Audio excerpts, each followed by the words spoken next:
Oke, assalamualaikum warahmatullahi wabarakatuh. Waalaikumsalam. Waalaikumsalam. Teman-teman semua, sambil menunggu peserta yang lain, ya, mungkin karena waktunya sudah dimulai, kita awali dengan bacaan Bismillahirrahmanirrahim. Acara diskusi dan bedah penelitian, ya, yang diselenggarakan oleh Gerak Literasi Indonesia bekerjasama dengan Universitas Muhammadiyah Sumatera Barat dan Prodi S3 UIN Sultan Maulana Hasanuddin Banten. Kebetulan pada kesempatan kali ini kita akan mengangkat tema tentang ekspansi internet di dunia pesantren, ya, interaksi, pluralisme, dan otoritas yang berubah. Nah, kegiatan ini, ya, kegiatan diskusi bedah penelitian ini sebenarnya merupakan salah satu dari kegiatan yang dirancang oleh Gerak Literasi Indonesia. Latar belakang atau mungkin maksud dari kegiatan ini adalah untuk mempublikasikan, ya, hasil riset teman-teman semua yang ada hubungannya dengan visi dan tujuan dari Gerak Literasi Indonesia. Sebenarnya banyak sekali yang berkualitas, yang memiliki isu-isu yang sangat aktual, ya. Akan tetapi hasil riset itu hanya menumpuk, ya, di koleksi oleh penelitian saja, atau mungkin hanya menjadi laporan, atau juga hanya orang-orang tertentu saja yang menikmati. Oleh karena itu, adanya bedah penelitian, ya, baik itu mungkin disertasi atau mungkin tesis atau skripsi yang memiliki kesamaan dengan visi Gerak Literasi Indonesia, ya, yang berhubungan dengan isu-isu keliterasian di Indonesia, maka Gerak Literasi akan siap untuk memfasilitasi diskusinya. Dan juga tidak terfokus kepada penelitian-penelitian yang berasal dari PTKI, ya, atau mungkin berasal dari perguruan tinggi keagamaan Islam negeri yang didanai oleh negara, misalkan. Tidak. Ini sangat umum, ya. Jadi beberapa kajian-kajian yang kami akan ketengahkan itu sifatnya umum. Jadi riset-riset yang didanai oleh pemerintah atau riset-riset pribadi, kemudian juga riset-riset di luar dari PTKIN, ya. Kami akan menerima yang berkaitan dengan literasi atau mungkin isu-isu kekinian yang mungkin bisa kami pertimbangkan. Ini adalah salah satu dari kegiatan Gerak Literasi Indonesia, di mana ada beberapa program atau kegiatan lain yang kami gunakan, ya, berbagai platformnya. Mungkin nanti ada beberapa seri, ya, hasil outputnya riset itu bisa dibikin video pendek oleh kami dari Gerak Literasi Indonesia. Oke, itu sekilas prolog dari Gerak Literasi Indonesia. Kemudian mengenai kajian.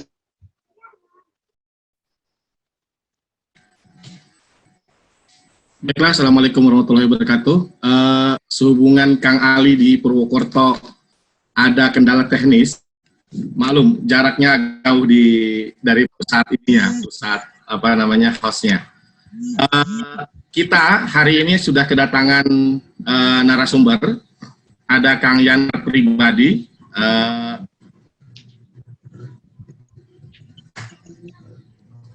Mbak Nasrul Magdi, screen-nya bisa dimatikan, nggih. Kita punya kendala, ada beberapa peserta yang mungkin mengaktifkan share screen. Mudah-mudahan ini bisa segera terlewati.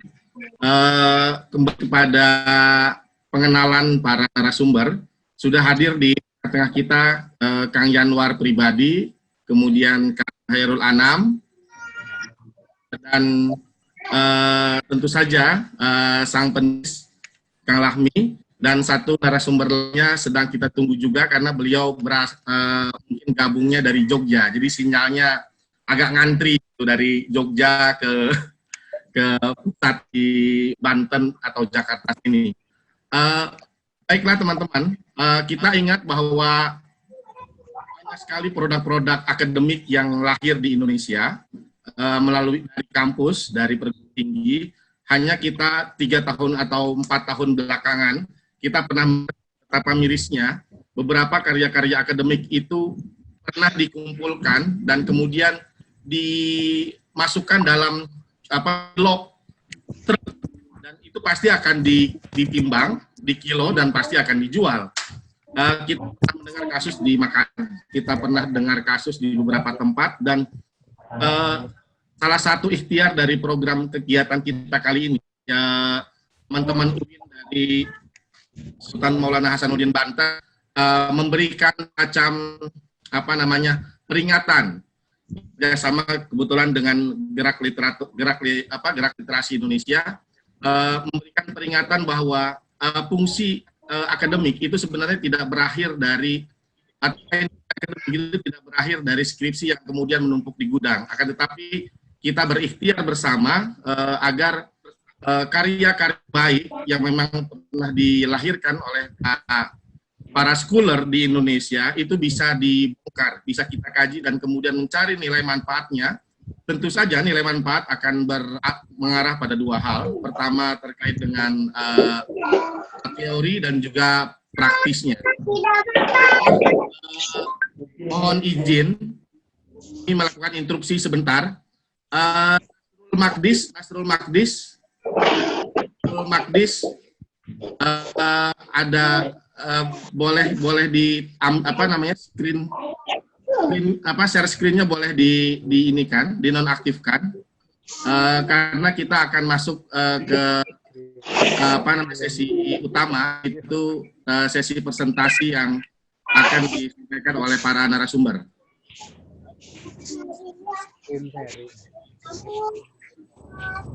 Nasrul Magdis ini sayangnya tidak mencantumkan gambarnya, jadi kita tidak tahu dia sedang ngapain ini. Baiklah, mungkin ini bagi virtual, jadi kadang apa-apa yang dalam kenyataannya itu bisa dalam dialog, ternyata dalam virtual selalu ada kendala teknis. Tentu saja ini di luar dari kekuasaan ini ya, di luar dari kekuasaan kita. Tanpa mengurangi rasa khidmat kita, karena kita sudah masuk di menit ke-15 ini, kami persilahkan kepada untuk memulai dan menyampaikan materi presentasinya. Kita akan terlebih dahulu kepada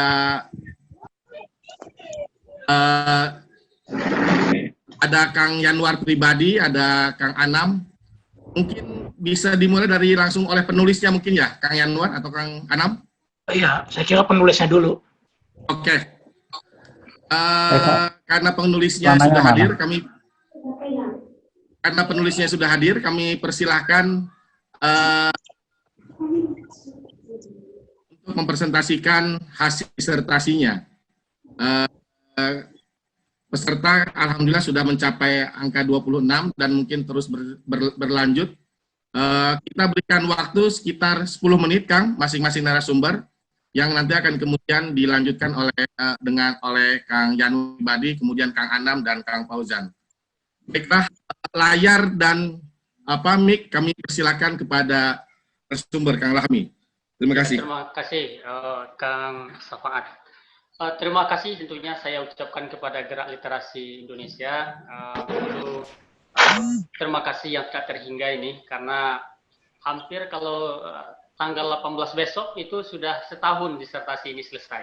Jadi hampir 1 tahunnya ternyata apa yang saya lakukan riset setahun yang lalu itu memang ada ada relevansinya hari ini dengan kondisi wabah corona yang memungkinkan teknologi ini bisa membanjiri rumah kita masing-masing, dan melalui itu kita sekarang sudah bercengkrama dan juga mengkomunikasikan, apakah itu mengkomunikasikan hal pendidikan, politik dan segala macamnya. Baiklah, penelitian ini sebagaimana yang sudah saya share juga kepada pembahas pada hari ini. Tapi sebelum itu saya juga berterima kasih kepada narasumber yang hadir hari ini. Ada Prof. Yanwar pribadi, Ya, alhamdulillah ini memang baru pertemuan awal saya melalui dunia virtual ini sekaligus membahas disertasi saya ini. Kemudian juga kepada Kang Anam dan juga Kang Fauzan yang bersedia menjadi pembahas dalam sumber sebagai siang ini. Tentu terima kasih yang dalam juga saya sampaikan kepada Mas Dr. Ali Muhtarom yang mempunyai inisiasi melaksanakan program ini, dan tentu saya menjadi sangat jadi sangat terharu dalam momen perdana ini saya. Assalamualaikum warahmatullahi wabarakatuh. Ya, waalaikumsalam. Ya, tadi ada gangguan dari admin ya, mohon maaf. Halo Mas Junawir Sapar, selamat datang. Iya, selamat siang. Oke, saya lanjutkan Prof ya. Tadi ada gangguan dari admin ya. Ya. Oke, mohon Kang Ali. Halo ya. Ya. Tadi kita sudah mengantarkan selama Kang Ali sedang dalam kondisi ini tadi, dalam kondisi Ya. Oke. itu, dan kita sudah masuk ke materi pertama Kang Ahmad Lahmi. Ya. Nanti kemudian Oke. Mohon maaf tadi ada gangguan ya. Baik, terima kasih. Oke, silakan langsung dilanjut, Mas Lami. Ya, terima kasih Mas Dr. Ali Muhtarom. Saya lanjutkan prolog saya di awal tadi.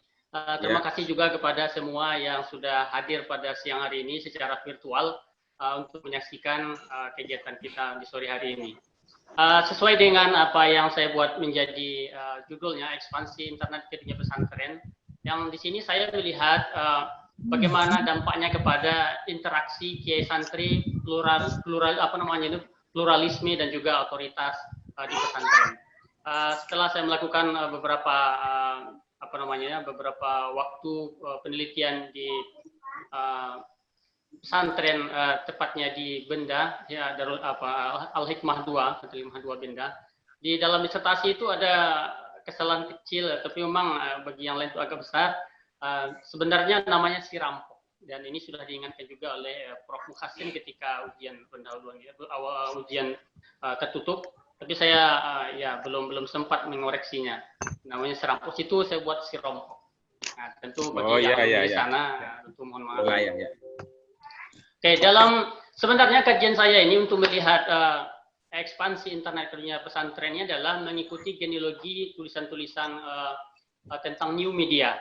Yang ini ada disarankan oleh waktu itu promotor saya, Pak Nurdin Hasan, untuk bagaimana menyambungkan riset-riset terdahulu tentang new media di dunia Islam, yang khususnya buku yang Skatori tulis itu adalah tentang di Timur Tengah, yang mana dia melihat banyak penulis itu melihat bahwasanya new media itu sangat mempengaruhi proses interaksi politik dan juga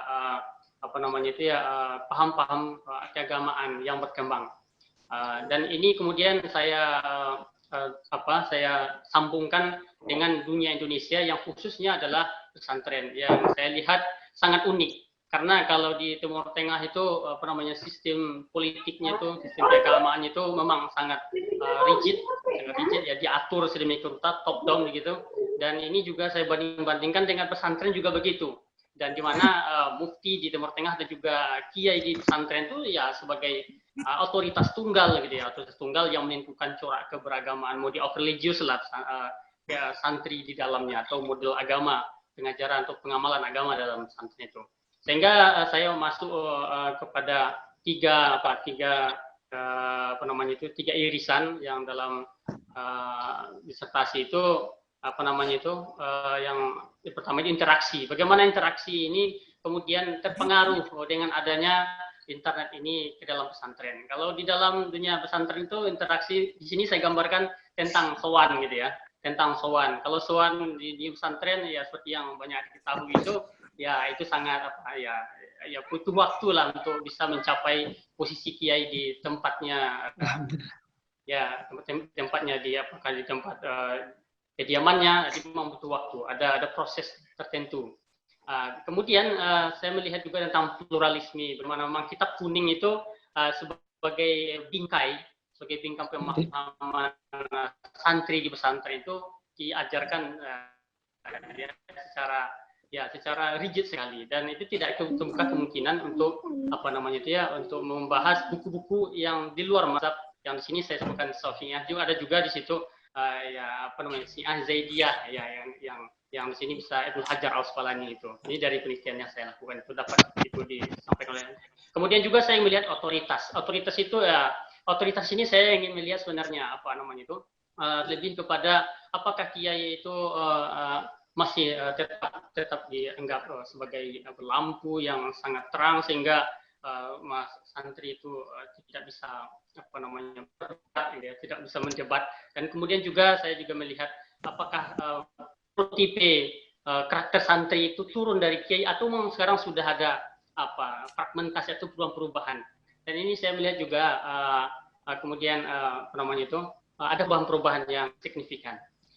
Sehingga dengan ini saya menyimpulkan bahwasanya memang ada beberapa interaksi yang berubah, yang diantaranya itu adalah sowan digital gitu ya. Artinya dulu sowan itu ya langsung kepada kediaman kiai gitu ya, melalui proses yang agak sedikit panjang sampai ke kediaman kiai sehingga menanyakan sesuatu yang sekali juga mengalap berkah gitu ya. Sekarang itu mungkin waktu itu ya sebelum COVID Corona ini menyerang dunia ya. Saya melihat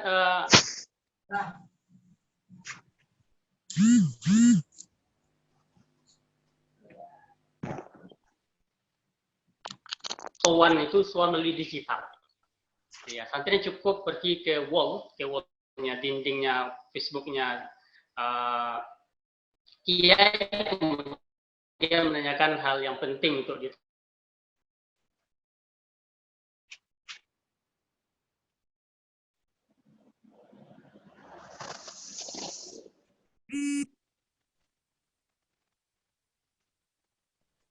Halo, mohon para peserta ya, kalau pas lagi pembicara ini menyampaikan materi di mute ya, speakernya ya, mohon ya, mengganggu.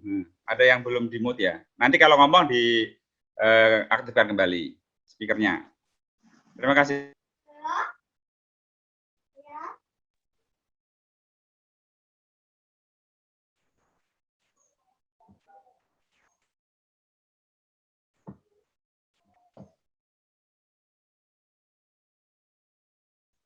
Ya. Halo Mas Syafaat. Ya.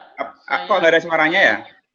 Gimana ada trouble ini saya tadi. Oh iya ya, lagi di Sumatera lagi hujan ya. Oke, lanjut. Cuman mungkin untuk lebih menariknya ya nggak mungkin prolog dari saya tidak terlalu panjang karena memang akan lebih penting bahasan atau juga diskusi yang akan diurai oleh para narasumber. Kalau untuk masalah disertasi ini tentu bisa dikirimlah nanti ringkasannya, dan kemudian kalau PowerPoint-nya memang agak terlalu singkat karena memang buru-buru. Itu saja mungkin Prof. Mungkin karena trouble tadi, saya harapkan ini memang kita diskusinya lebih banyak kepada narasumber saja. Oke, terima kasih Dr. Ahmad Lahmi telah memberikan gambaran tentang pergeseran ya. Kalau di situ di disertasinya saya sempat baca ada semacam pergeseran moral pesantren ya, yang berkaitan dengan interaksi, berkaitan dengan dalam tanda kutip ya, menggugat otoritas kitab kuning dan lain-lain lah, tanda kutip ya. Kemudian juga ada istilah sowan digital ya. Sowan digital ini adalah ruang baru ya bagi pesantren atau mungkin dunia pesantren yang peranannya sedikit banyak dipengaruhi oleh internet, kemunculan internet. Ya. Maka kalau kita lihat juga dalam konteks yang lebih luas ya, memang media ya seiring dengan apa yang disebut dengan era digital ini memang sangat berpengaruh dalam konteks kependidikan Islam. Kita tahu ya mungkin beberapa kajian-kajian yang dilakukan memang ada beberapa hasil yang mengarah ke situ. Tapi pada kenyataannya juga sama.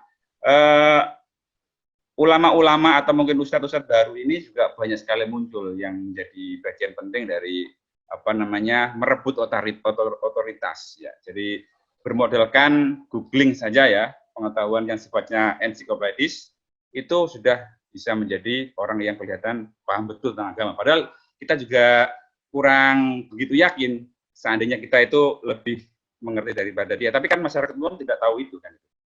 Nah, untuk itu Pak Anam ya, saya persilakan untuk memberikan tanggapan terkait dari disertasi atau risetnya Pak Ahmad Mahmi. Saya sudah kirim ya kemarin hasil risetnya. Ya, dalam kesempatan kali ini Bapak Anam sebagai pembicara yang saya kepingin mendengarkan atau kita semua ingin mendengarkan ulasannya dalam perspektif kepesantrenan yang memiliki kultur ya sebagai asli ya lembaga pendidikan asli Indonesia ya. Pesantren itu kan memiliki indigenous kependidikan Islam Indonesia. Untuk itu bagaimana fenomena pesantren dan internet hari ini? Apakah memang seperti itu ya? Ada sebuah pergeseran dari yang dulunya kalau kita baca bukunya Iza Maksudari tradisi pesantren seperti itu ya, otoritas kiai kemudian kitab kuning menjadi bagian sangat penting dalam pesantren. Apakah dengan adanya kehadiran internet sebagai realitas yang memang kita harus terima itu mengalami hal seperti itu? Bagaimana tanggapan Pak Khairul Anam mengenai ini? Atau mungkin ada perspektif lain dalam membaca pesantren hari ini? Silakan Pak Anam. Ya, baik. Assalamualaikum warahmatullahi wabarakatuh. Waalaikumsalam. Sahabat-sahabat sekalian, alhamdulillah saya sangat berbahagia. Hari ini kita bisa berdiskusi jarak jauh ya, dan luar biasa. Dari sekian pulau ada ini ya. Luar biasa. Nah, penelitian Pak Lahmi ini, saya kira meskipun ketika itu belum membayangkan corona ya, belum membayangkan karantina massal seperti sekarang ini yang mengharuskan orang berinteraksi lewat internet. Tapi saya kira penelitian yang dilakukan, yang selesai tahun 2019 Januari ya, Pak Lahmi ya, itu sangat cocok untuk kita bahas sekarang. Kebetulan Gerak Literasi Indonesia sedang memulai ya, menurunkan riset-riset berbobot dari rak-raknya itu ya. Kita turunkan, nanti kita kaji secara bertahap dan syukur-syukur ada banyak rekomendasi atau masukan yang bisa kita kembangkan ya secara lebih masif. Nah, pertama saya punya beberapa catatan ya terkait dengan disertasi Pak Lahmi. Saya sudah membaca beberapa kali ya hasil disertasinya. Nah, disertasi ini berjudul Ekspansi Internet ke Dunia Pesantren, yang nanti akan fokus melihat 3 hal sebenarnya. 1, interaksi, kemudian pluralisme dan otoritas. Interaksi ini yang menurut pemahaman saya interaksi antara santri dengan kiai ya. Kemudian pluralisme ini terkait dengan penerimaan santri dengan berbagai ide. Otoritas ini terkait dengan, kalau sepemahaman saya terkait dengan terutama otoritas keagamaan. Oke, ini menarik. Nah, penelitian dari Pak Lahmi ini memakai sudut pandang antropologi ya, fenomenologi dalam hal ini, sehingga sesuai dengan karakteristik penelitian fenomenologi, saya kira itu fokus ya kepada satu titik yang dibidik. Nah, kemudian penelitian ini izin Pak Anam, ya, atas nama Mas Syarifuddin mohon di-mute ya itunya ya, mic-nya ya, mengganggu sekali. baik, yang bisa ngemut, yang bisa ngemut Pak Ali Muhtarom. Oke, baik. Nah, karena ini penelitian antropologi, fenomenologi ya, maka fokusnya ke satu tempat. Nah, maka pertanyaan pertama sebenarnya yang ingin kita ajukan, yang ingin saya ajukan adalah seberapa bisa kesimpulan ini dipakai untuk mengeneralisasi karakteristik atau perubahan yang ada di pesantren. Nah, mohon maaf ini, saya ingin menyampaikan catatan pertama. Jadi catatan pertama saya terkait dengan penelitian ini, nanti sejauh mana kita bisa melakukan generalisasi. Mengingat penelitian ini hanya fokus pada satu pesantren. Ya, kita tahu beberapa karakteristik pesantren ya. Ada pesantren salaf, kemudian ada pesantren kholaf ya. Kemudian ada pesantren yang murni belajar kitab kuning, ada pesantren yang dipadu dengan pendidikan formal, ada pesantren dengan jenjang usia yang relatif lebih anak-anak, dan ada yang sudah dewasa. Nah, setahu saya yang di pesantren Hikmah 2 ini adalah pesantren yang sekaligus menyelenggarakan pendidikan formal. Jadi interaksi dengan modernisasi dalam konteks ini perkembangan iptek itu sudah cukup lumayan. Dan jenjang usianya kalau tidak salah, mohon diluruskan nanti, dan di disertasi ini tidak terlalu dijelentrehkan, itu jenjang usianya adalah jenjang usia untuk anak-anak menengah ya, anak-anak dasar dan menengah. Nanti mau diluruskan, ini juga nanti berbeda karakteristiknya dengan Ma'had Ali misalnya. Ini juga berbeda dengan pesantren yang misalnya hanya menyelenggarakan pendidikan salaf. Ya, ada beberapa pesantren nanti bisa kita sebutkan. Artinya karena ini penelitian antropologi, fenomenologi dalam hal ini ya, itu pertanyaan pertama sebenarnya nanti perlu kita bincang lagi sejauh mana kita bisa melakukan generalisasi ya. Mengingat ini hanya fokus di pesantren ya. Meskipun di sini menyinggung beberapa pesantren, tapi itu menyinggung penelitian yang lain, bukan penelitian ini. Kemudian berikutnya, saya juga ingin menyampaikan catatan begini. Interaksi di internet memang memungkinkan semua setara ya, semua warganet itu setara. Semua punya ruang yang sama dan bisa melakukan pencitraan yang sama ya. Namun catatan saya juga kebetulan sudah lama bergelut di online ya, sejak tahun 2003-2004 ya. Pertanyaannya, meskipun warganet itu secara interaksi sama. Jadi kalau di dalam kehidupan nyata mungkin ada kelas bawah dan kelas atas begini ya. Nah, kalau di internet itu sebenarnya kelas-kelas ini masih ada, tetapi kemudian diputar begini. Jadi posisinya setara. Tapi bukan berarti otomatis kelas sosial warganet itu sama. Ya, tetap karena masing-masing warganet itu membayangkan interaksi di dunia maya itu sama persis dengan interaksi di dunia nyata. Nah, sekali lagi artinya belum tentu meskipun orang berinteraksi dengan internet, di mana interaksi itu setara, belum tentu dia membayangkan kesetaraan itu. Nah, hampir semua masyarakat itu tetap melihat interaksi di dunia nyata itu, di dunia maya itu adalah mewakili interaksi di dunia nyata. Jadi kelas-kelas sosialnya tetap sama. Nah, itu catatan kedua. Nah, catatan ketiga, ini ya, terkait dengan soal otoritas. Yang tadi soal interaksi ya, interaksi kiai dengan santri. Nah, kemudian yang catatan ketiga soal otoritas. Bahwa semakin banyak memang sumber rujukan ya. Semakin banyak sumber rujukan iya. Terutama yang instan dalam menjawab pertanyaan yang sederhana yang diperbincangkan. Namun pertanyaannya, apakah internet membuat orang semakin pluralis? Ya, saya kira belum tentu. Karena internet juga memfasilitasi warganet untuk bersikap eksklusif.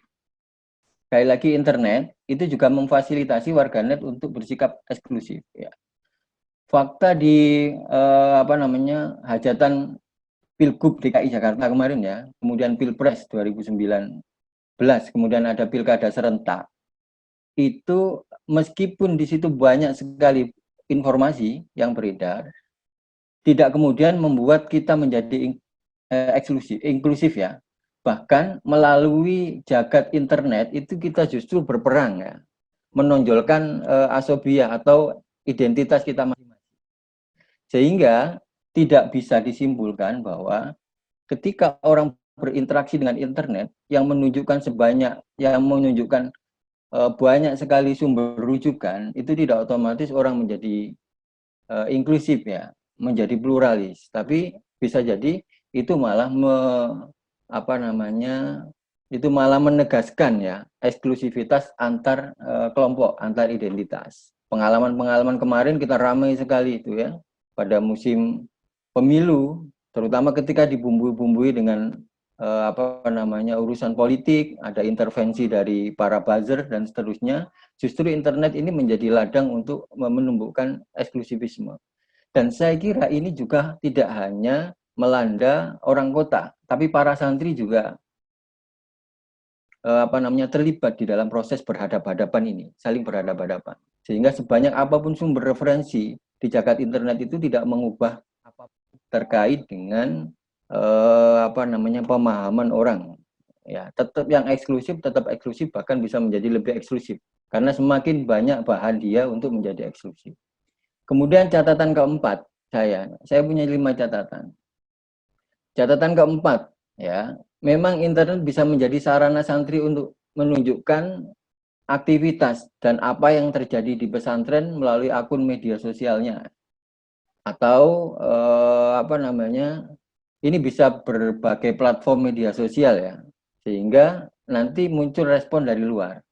Jadi kalaupun para santri ini berinteraksi dengan internet, itu tidak kemudian santri ini santri ini berubah karakternya. Karakter kesantrian ini tidak otomatis berubah. Perubahan itu hanya mungkin ketika ada respon dari luar ya. Jadi perubahan itu saya kira merupakan respon. Misalnya di pesantren ada hukuman takzir, digundul. Habis digundul kemudian disiram kotoran misalnya. Nah, kemudian direspon dari luar. Nah, respon-respon itulah yang kemudian memunculkan pro dan kontra. Tapi catatan saya bukan berarti kemudian setelah direspon dan ditolak oleh masyarakat bukan berarti santri mengikuti keinginan masyarakat karena santri punya nilai sendiri. Bisa jadi ada pembelaan-pembelaan dari para santri terkait apa yang terjadi di pesantren. Dan yang terakhir ini catatan kelima ya. Terkait dengan 3 aspek yang dilihat di dalam penelitian Pak Lahmi ini ya. Yang pertama terkait interaksi santri kiai, kemudian pluralisme dan otoritas. Fakta yang terjadi sebenarnya bisa sebaliknya, beda dengan hasil penelitian ini. Di internet, para santri justru bisa berperan sebagai penjaga subkultur pesantren ya. Berhadapan dengan otoritas lain di dunia. Jadi seperti disinggung Pak Dr. Ali tadi, moderator, bahwa meskipun ada otoritas lain, ya munculnya banyak ahli-ahli agama di jagat internet, bukan berarti kemudian para santri berubah pikiran. Para santri dan alumninya dalam hal ini, tapi para santri justru bisa menjadi sangat defensif ya. Justru para santri ingin menunjukkan identitas kesantriannya di jagat internet itu. Bukan berarti otoritasnya yang berubah, tapi justru para santri menjadi penjaga subkultur di pesantren itu. Nah, itu beberapa catatan ya yang ingin saya sampaikan. Jadi poinnya internet yang sedemikian pesat dan ini pasti masuk ke pesantren ya. Sekarang persoalannya bukan boleh atau tidak internet masuk ke pesantren, tapi mau tidak mau para santri akan bersinggungan dengan internet. Meskipun dibatasi di pesantrennya, saya kira pasti dibatasi. Tapi pada saatnya santri akan berinteraksi dengan internet. Nah, pertanyaannya kemudiannya terkait dengan penelitian ini, apakah santri berubah? Jawabannya belum tentu. Nah, penelitian di benda ini, Al-Hikmah benda ya, ini saya kira menjadi catatan yang menarik sejauh bisa menyajikan beberapa data yang detail terkait dengan perubahan yang ada di pesantren ini. Itu pun menurut saya belum tentu bisa digeneralisir untuk pesantren yang lain, kecuali pesantren-pesantren yang punya karakteristik sama. Saya kira itu ya, mohon maaf kalau kelamaannya. Cukup, Kang Ali. Oke, terima kasih Pak Anam. Beliau ini ya sebenarnya selain dari Direktur Gerak Literasi Indonesia adalah wartawan senior online Pimret. Nah, beliau juga sebentar lagi doktor dari UIN Jakarta ya. Oke, terima kasih Pak Anam. Jadi Pak Anam memberikan beberapa catatan tadi ya tentang hasil riset ini yang menurut saya rangkum ya. Ya, pergeseran otoritas yang menjadi rekomendasi atau mungkin temuan, ya, ini mendapatkan sorotan dan hasilnya juga mungkin nanti didiskusikan kembali. Nah, selanjutnya adalah pembicara kedua ya. Jadi beliau ini adalah Dr. Yanwar Pribadi, PhD ya, PhD MA PhD. Beliau akan membahas tentang sama ya, diskusi tentang ini, ekspansi internet di dunia pesantren. Tadi ada 3 persoalan yang menjadi poin penting ya, interaksi, kemudian pluralitas atau pluralisme, dan otoritas, pergeseran otoritas. Mungkin secara lebih spesifik ya, Pak Yanwar ini mungkin akan mengkaji ya dalam perspektif bagaimana pergeseran otoritas yang ada di pesantren ya. Jadi beberapa karya atau mungkin tulisan-tulisan yang bisa kita nikmati dari beliau itu mengarah kepada hal-hal yang berhubungan dengan otoritas. Tapi untuk lebih lengkapnya kepada Dr. Yanwar, waktu dibatasi 10 menit paling lama. Terima kasih. Monggo. Baik. Apa suara saya terdengar jelas? Ya, jelas. Oke, baik. Assalamualaikum warahmatullahi wabarakatuh. Oke, terima kasih kepada Pak Ali Muhtarom sebagai orang yang mungkin mengundang dan menginisiasi acara ini.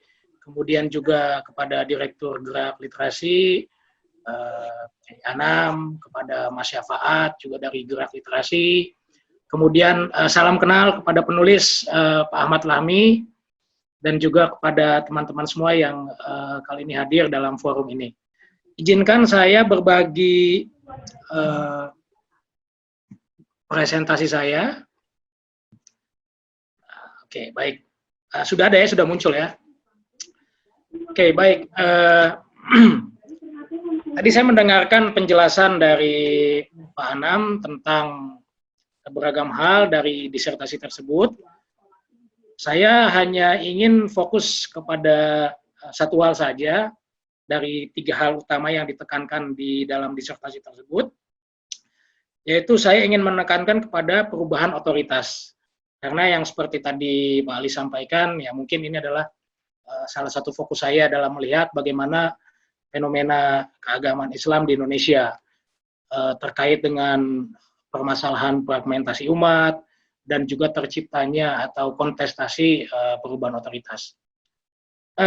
Selamat pertama-tama kepada Pak Ahmad Lahmi yang sudah menyelesaikan S3-nya melalui disertasi yang diterbitkan, melalui disertasi yang belum diterbitkan, tapi sudah menjadi disertasi yang bisa dibaca oleh banyak pihak pada tahun kemarin. Ini saya ambil dari salah satu inti disertasi tersebut, yaitu perubahan otoritas. Jadi saya bacakan saja supaya yang lain mungkin bisa paham apa sih sebenarnya yang dibicarakan oleh penulis dan apa yang sedang saya usahakan untuk disampaikan.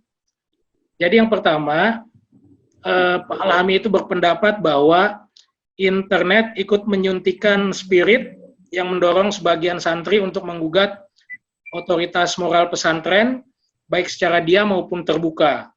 Yaitu yang pertama, terlihat dari usaha mereka untuk meninjau ulang doktrin yang mereka terima dengan menegosiasikan simbol-simbol tradisional dengan simbol-simbol modern di tubuh mereka secara tidak terduga, menciptakan sub-budaya baru di tengah-tengah homogenitas budaya pesantren.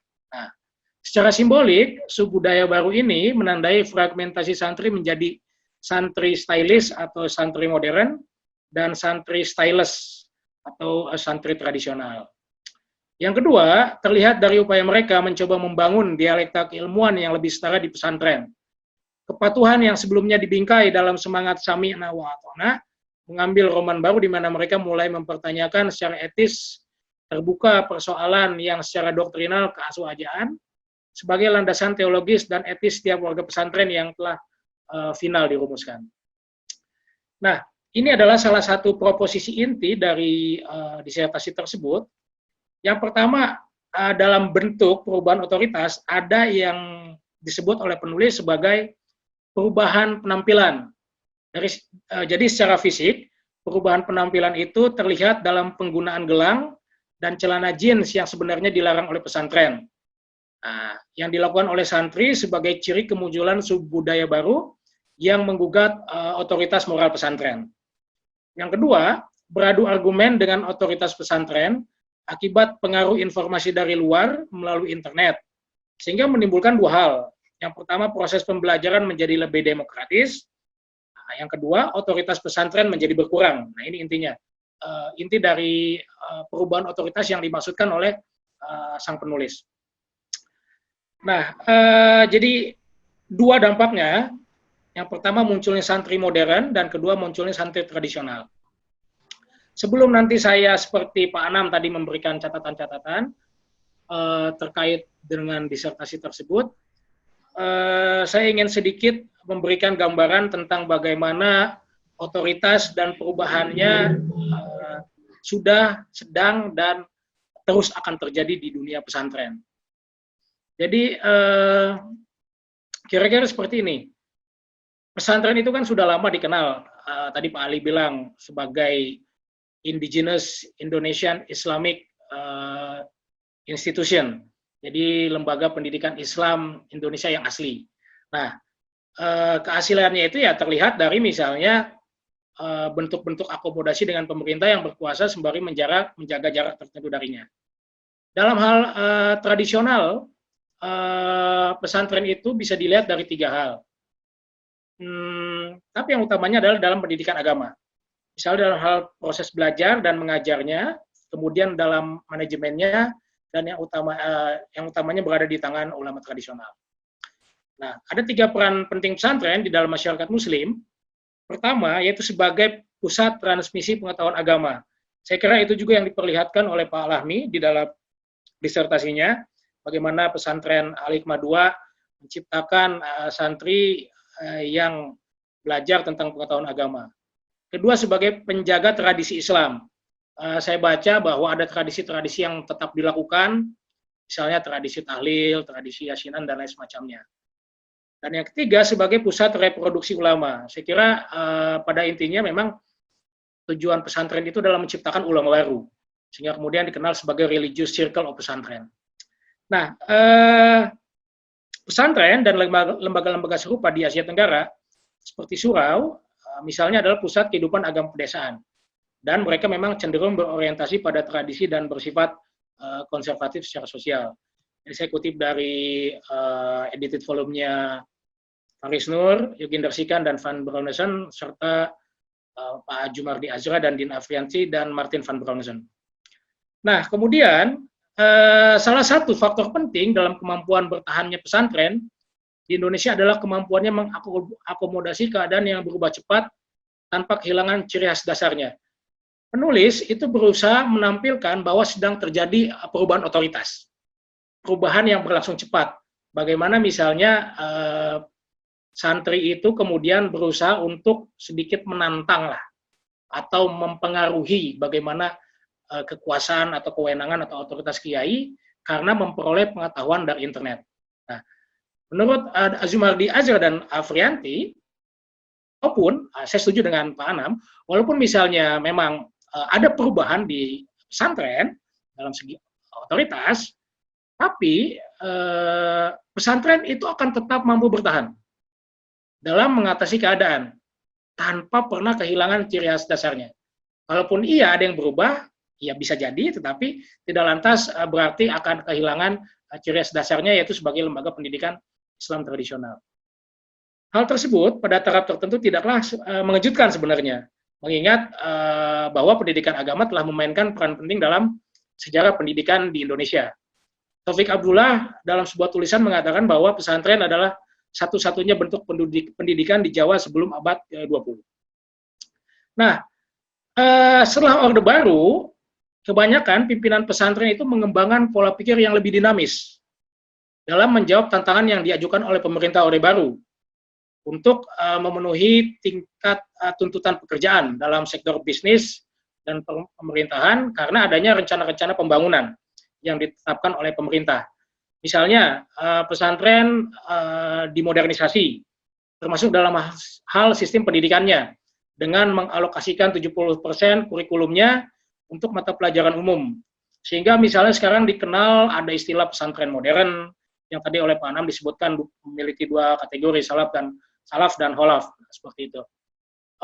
Kemudian ya juga muncul istilah baru yang karena ada perkembangan baru, ada juga yang dinamakan dengan istilah pesantren salafi, pesantren yang dipengaruhi oleh ajaran salafisme, wahabisme dari Arab Saudi. Salah satu disertasi yang bagus mengenai pesantren salafi ini adalah misalnya yang ditulis oleh Din Wahid di Universitas Utrecht di Belanda. Sehingga kemudian orang mulai bingung apa sih yang dimaksud dengan pesantren salafi, apakah bedanya dengan pesantren salaf. Akhirnya kemudian untuk menghindari pembedaan yang membingungkan tersebut, pesantren yang berorientasi kepada salafisme ya dinamakan pesantren salafi, kemudian pesantren tradisional kini lebih dikenal dalam dunia akademis sebagai pesantren salafiyah. Nah, seperti itu. Nah, akibat terjadi perubahan pola pikir baru yang lebih dinamis tersebut, banyak lulusan pesantren itu mampu bekerja dalam berbagai sektor dan instansi-instansi pemerintah dan juga dunia bisnis modern. Profesor Nur Haidi, pembimbingnya Pak Ali, pembimbingnya Pak Lahmi juga menulis hal tersebut, sudah lama dia menulis bagaimana lulusan pesantren itu mampu berakomodasi. Jadi di sini bukan hanya pesantrennya yang mampu berakomodasi, mampu beradaptasi dengan situasi perubahan yang begitu cepat di dunia yang modern, tetapi juga para alumninya atau lulusan-lulusannya. Nah, seperti itu. Ini salah satu hal yang menyebabkan misalnya mengapa pesantren sebagai lembaga tradisional walaupun bersifat tradisional, tapi dalam beberapa hal juga sangat modern, karena mampu beradaptasi dengan perubahan yang begitu cepat dalam dunia modern, dunia bisnis, dunia pemerintahan, dunia pendidikan modern, dan lain semacamnya. Nah, kemudian saya akan melihat bagaimana otoritas keagamaan itu terjadi di dunia muslim pada umumnya, dan juga di lembaga-lembaga keislaman yang lebih khusus. Karena otoritas ini menjadi salah satu bahasan dari disertasi Pak Ahmad Lahmi, tentu saja kita tidak bisa melupakan fakta bahwa otoritas dan otoritas keagamaan itu sendiri adalah sebuah konsepsi politik. Nah, seperti itu. Sebuah konsepsi politik yang dinamis. Misalnya, dalam tulisan saya, dalam buku saya yang berjudul Islam State and Society in Indonesia, saya mengatakan bahwa politik muslim itu mendorong orang untuk terlibat dalam aliansi dan kompetisi atas interpretasi simbol-simbol Islam dan budaya, dan kontrol lembaga negara dan publik. Nah, di pesantren yang ditulis oleh Pak Ahmad Lahmi, kita melihat bagaimana ada santri-santri itu yang berusaha untuk tampil modern, katakan karet, dan juga menggunakan celana jeans. Tapi di sisi lain, tetap ada santri yang menggunakan sarung dalam berpakaian sehari-hari. Nah, di sini artinya ada semacam tertentu untuk menunjukkan identitasnya, Nah, seperti itu. Dan ada santri-santri yang tetap percaya bahwa bersarung adalah identitas santri yang sesungguhnya, seperti itu. Nah, di banyak tempat kiai menegaskan hak mereka untuk eksistensi dan menolak konformasi pemaksaan dari negara yang akan menyangkal sumber daya dan pengakuan mereka. Dalam kasus di pesantren Pak Ahmad Lahmi, saya baca beberapa kutipan wawancaranya, kiai memang merasa bahwa ada beberapa santri yang terlihat bukan menentang sih sebenarnya, tapi berusaha untuk sedikit mempengaruhi, sedikit untuk tidak terlalu ikut pada aturan-aturan yang ada di pesantren misalnya. Padahal di sana sudah dijelaskan bahwa menggunakan jeans itu dilarang, tetapi beberapa santri tetap menggunakan jeans. Nah, seperti itu. Nah, kiai menegaskan hak mereka untuk eksistensinya. Artinya beberapa kiai berusaha untuk di sini tetap harus ada peraturan yang untuk diikuti oleh para santrinya. seperti itu. Nah, dalam bentuk politik muslim yang lebih luas, Dale Eccleston dan James Piscatori mengatakan bahwa hal tersebut dapat terjadi karena politik muslim melibatkan persaingan dan kontestasi atas interpretasi simbol dan kontrol institusi, formal dan informal, yang menghasilkan dan mempertahankan keduanya. Penafsiran simbol dimainkan dengan latar belakang kerangka dasar yang umum bagi umat Islam di seluruh dunia.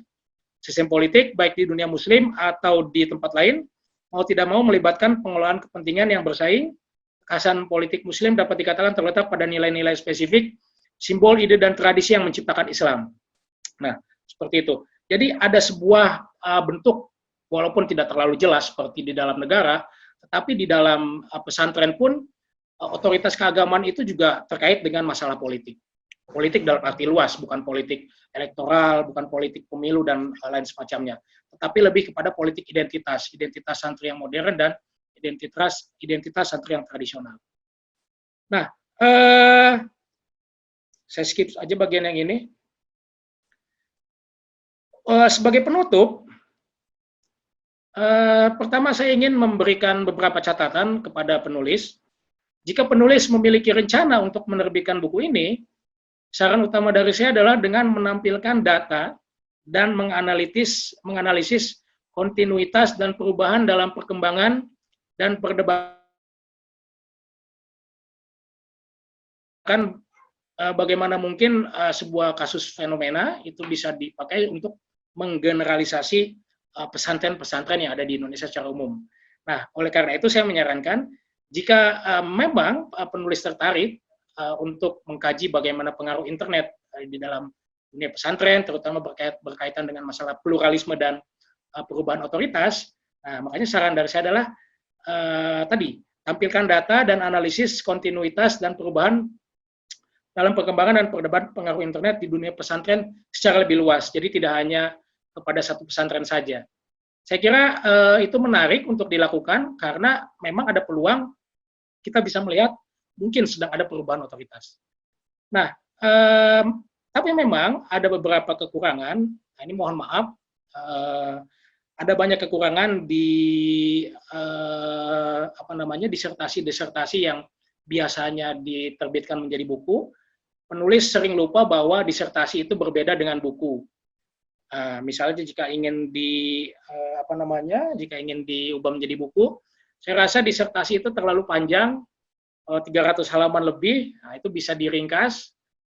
Yang kedua, kekurangan yang lain adalah mungkin tidak straight to the point, jadi ada beberapa hal yang terlalu banyak, mampir ke A, ke B, ke C dulu, untuk mengatakan kepada intinya.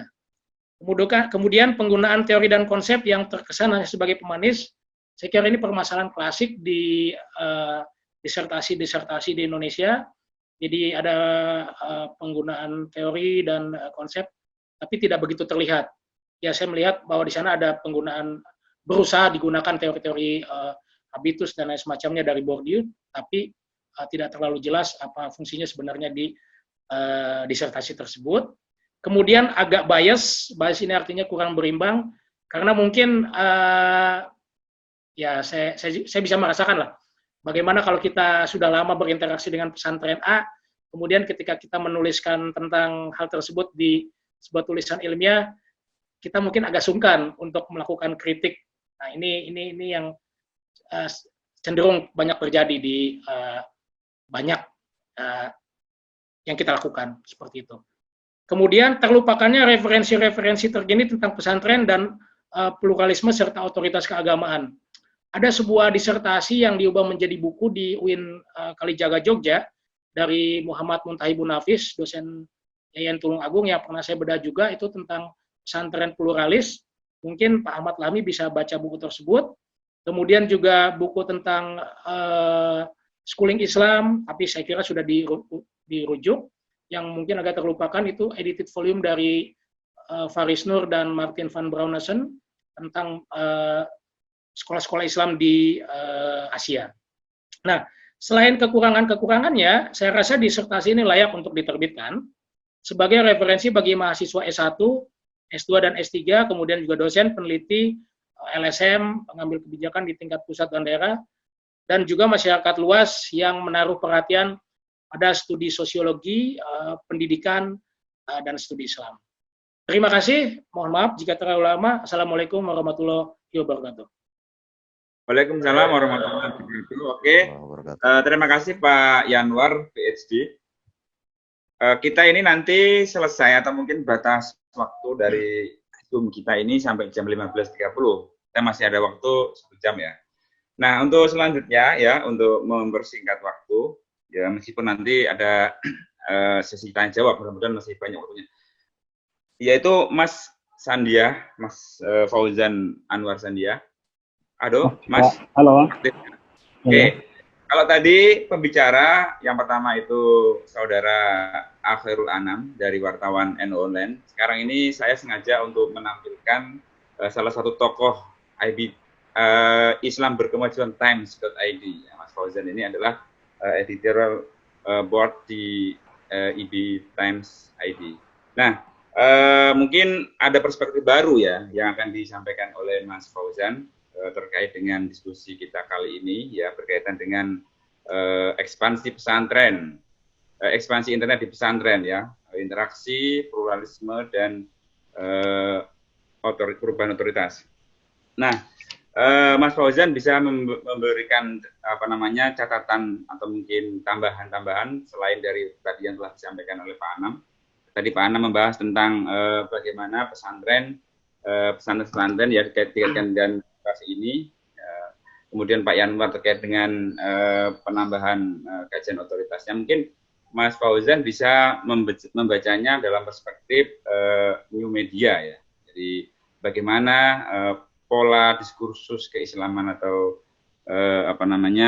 wawasan keislaman pada saat ini berkaitan dengan masalah-masalah kemediaan. Silakan Mas.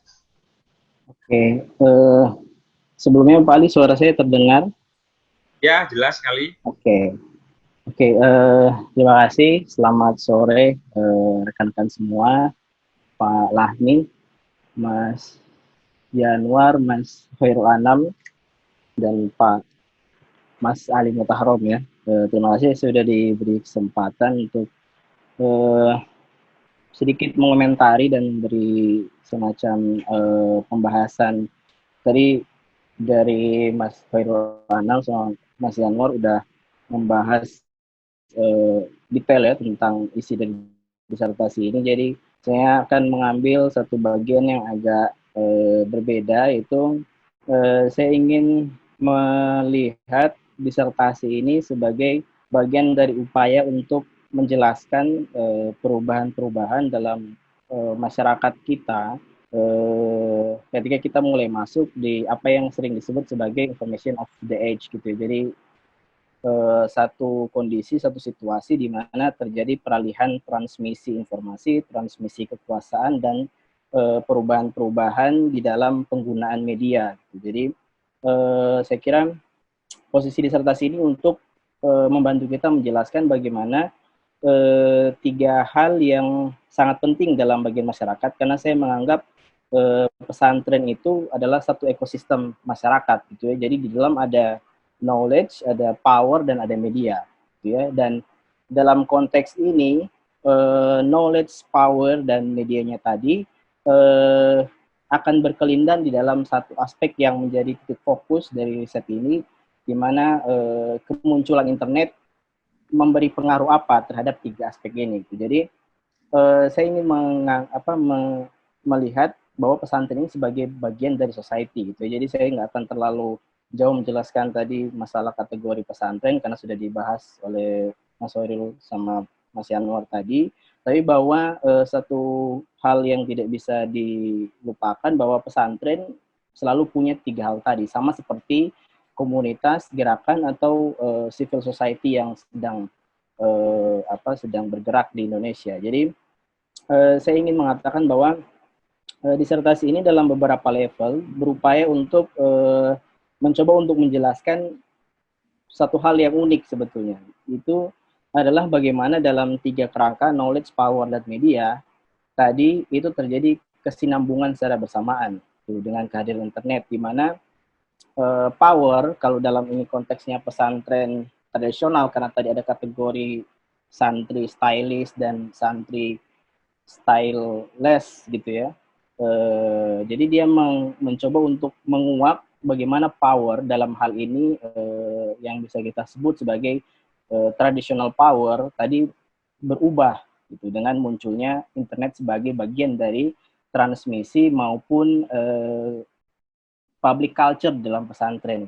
Nah, ini kita lihat jadi ada satu persinggungan. Jadi antara power authority, otoritas kekuasaan tradisional dalam pesantren bertemu dengan media internet tadi menciptakan apa yang sebetulnya mungkin saya luput tapi belum disebut secara konseptual dalam disertasi sebagai teknologi of power. Jadi teknologi kekuasaan. Bagaimana antara kekuasaan tradisional tadi bertemu dengan pembentukan interaksi dan transmisi pengetahuan tadi menciptakan satu model teknologi kekuasaan yang baru.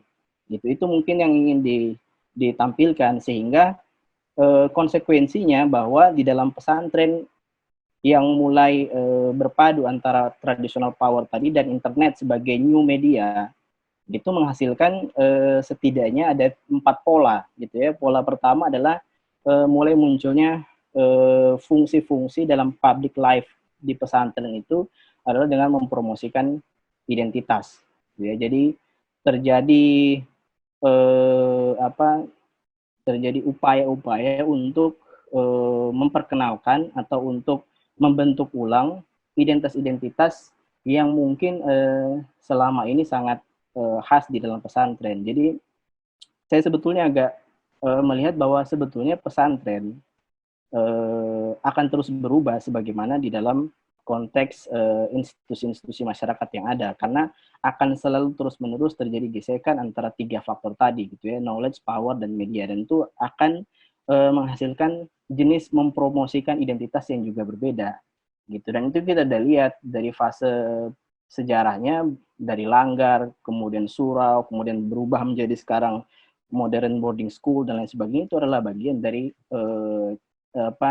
teknologi kekuasaan bekerja di dalam mempromosikan identitas. Kemudian yang kedua, bahwa pertemuan antara kekuasaan tradisional dan media internet tadi menciptakan satu praktek marketing otoritas politik. Jadi bahwa tadi muncul ya misalkan dengan pesantren menggugat otoritas kiai atau pesantren mulai santri-santri mulai mencari alternatif pengetahuan selain kiai di pondoknya, itu bagi saya adalah tampilan dari marketing otoritas politik gitu. Jadi bagaimana para santri ini mulai juga memasarkan jenis-jenis otoritas kekuasaan baru yang di luar dari yang mereka kenal di dalam komunitas pesantren gitu. Jadi misalkan bahwa tidak tertutup kemungkinan bahwa santri-santri dari pesantren Salafiyah tadi juga ikut mempromosikan pemikiran-pemikiran, gagasan atau ide yang dibawa oleh otoritas politik yang berbeda gitu. Jadi ini bagian dari bagaimana cara kerja teknologi kekuasaan di dalam pesantren. Kemudian bagian yang kedua bahwa dalam konteks pesantren sebagai kekuasaan tradisional tadi bertemu dengan internet itu terjadi satu hal yang unik yang kita bisa sebut sebagai sekularisasi pengetahuan. Artinya sadar tidak sadar, the secular ini kemudian memisahkan antara apa yang selama ini kita anggap sebagai etika keagamaan bergeser menjadi sebuah etika publik, etika sosial, dan etika budaya gitu. Jadi misalkan kita melihat bahwa fatwa-fatwa tertentu yang disampaikan oleh kiai itu bisa dalam tanda petik diinterpretasi dengan cara yang berbeda karena mengalami proses desekuler tadi gitu. Jadi para santri menegosiasikan produksi-produksi pengetahuan dari kiai tadi dengan cara yang berbeda gitu. Salah satunya karena media telah menjadi salah satu sarana untuk mendebat, dalam tanda petik mendebat tidak selalu dalam pengertian negatif, tapi mendebat selalu dalam pengertian untuk memperkenalkan atau untuk merumuskan atau untuk memformulasikan sesuatu yang lebih berbeda. Kemudian yang terakhir, bahwa pertemuan antara kekuasaan tradisional pesantren tadi dengan internet itu secara tidak langsung juga membuat etika alternatif gitu. Itu yang tadi disebut oleh Pak Lahmi tadi sebagai misalkan ada sowan digital gitu ya. Karena untuk melakukan sowan digital itu harus dibasiskan oleh etika alternatif gitu. Jadi sowan digital itu tidak terjadi sebagai sebuah praktek saja, tapi itu sudah embedded di dalam perilaku dan juga dalam kesadaran gitu. Sehingga ketika itu dilakukan, maka itu kita bisa sebut sebagai pembentukan etika yang baru. Jadi persoalannya bukan pada apakah kiai di debat atau kemudian pembentukan kesadaran plural pada santri, tapi ini lebih kepada bagaimana mereka menciptakan etika-etika baru dalam dunia pesantren. Dan ini sebetulnya yang kalau ditekankan dengan serius ini sangat menarik, karena kita bisa melihat bagaimana produksi etika baru tadi dalam lingkungan pesantren. Nah, kemudian bagaimana menghubungkan antara knowledge, power, dan media internet tadi, saya melihat disertasi ini mencoba untuk sebetulnya merumuskan, tapi mungkin dengan konsep yang berbeda. Cuma yang saya tangkap semacam kalau secara apologis mungkin kita bisa melihat sebagai ruang publik tradisional yang baru. Gitu. Jadi ruang publik tradisional. Jadi artinya cara-cara dalam praktek-prakteknya berbeda, tapi etika yang melandasi bisa jadi tidak berbeda jauh. Misalkan sowan digital tadi kan, tetap aja sowan digital itu imajinasikan hierarki yang tetap terjaga gitu antara santri dan juga kiai. Jadi sama sekali sebetulnya nggak berubah. Sehingga kalau misalkan tadi Pak Hoirul bilang bahwa internet itu bisa juga membuat atau mendorong demokrasi dalam hal relasi sosial, juga sebetulnya juga bisa tetap malah melanggengkan gitu. Jadi ini konseptualisasinya harus cukup matang gitu ya. Jadi apa yang kita sebut dengan tradisi, apa yang kita sebut dengan new media itu memang harus bisa di-roads, karena tantangan dari riset ini bagi saya justru adalah untuk menjelaskan tentang apa yang disebut dengan new media. Kalau faktanya bahwa perpindahan-perpindahan etika dan praktek tadi sebetulnya masih merepresentasikan cara kerja yang lama gitu ya. Tak lama tanda petik ya. Itu jadi perlu dijelaskan. Jadi saya kira seperti itu. Cuma mungkin bagian terakhir bahwa dalam situasi pembentukan public sphere, tradisional public sphere tadi, maka masing-masing aktor di dalam ekosistem itu berubah gitu. Jadi kalau di disertasi ini kan penekanannya perubahannya itu banyak ke santri, tapi kalau saya lihat dalam realitasnya bahwa hampir semua dalam aktor dalam pesantren berubah, baik itu kiainya maupun itu otoritas keagamaan dalam dunia santri berubah gitu ya. Misalkan munculnya Gus Baha gitu ya, itu kan bagian dari bagaimana otoritas keagamaan tadi merespon perubahan-perubahan yang tersedia gitu. Jadi bukan cuma santri yang berevolusi di dalam kehadiran new media ini, tapi juga adalah santri, adalah juga otoritas keagamaan seperti kiai yang dulu sebelumnya merasa tidak perlu menggunakan internet, tapi sekarang mulai masuk ke dalam internet. Jadi poin-poin seperti itu, bahwa kapital sosial, kapital budaya di dalam ekosistem pesantren itu terus-menerus berubah dengan adanya kehadiran internet ini, ya, karena itu bagian dari perjalanan pembentukan teknologi kekuasaan yang ada di dalam pesantren. Nah, ini sebetulnya menarik disertasinya kalau betul-betul bisa bisa menjelaskan pertanyaan ini gitu. Karena karena selama ini pesantren dianggap tidak berkembang, tidak bergerak gitu ya. Nah, padahal dalam kenyataannya bahwa pesantren terus-menerus merespon perubahan-perubahan dalam perkembangan penggunaan transmisi pengetahuan, kekuasaan, dan media tadi. Saya kira seperti itu, Pak Ali.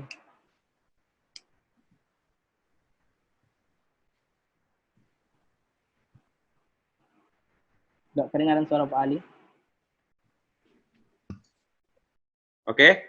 Tadi telah dijelaskan ya Mas Fauzan terkait dengan pergeseran kekuasaan tradisional pesantren ya, dengan kehadiran terutama adalah internet atau new media. yang menjadi catatan kita mungkin ya, tadi ada istilah kalau di Pak Yanwar itu ada tradisional juga. Di disertasi ini juga ada istilah tradisional modern. Kemudian perubahan atau mungkin pergeseran moral pesantren dalam disertasi ini itu lebih kepada bagaimana para santri memiliki style baru ya. Nah, itu. Sedangkan kalau kita lihat misalkan ini saya mau nanti mewakili penanya dulu juga. Kira-kira batasan tradisional dengan modern itu apa saat ini untuk dikaitkan dengan kehadiran new media? Kenyataannya ada pesantren modern, tapi stylenya itu malah lebih ini ya, lebih ketat ya, dengan jubah kemudian pakai baju koko. Tetapi itu modern dalam istilah kelembagaan.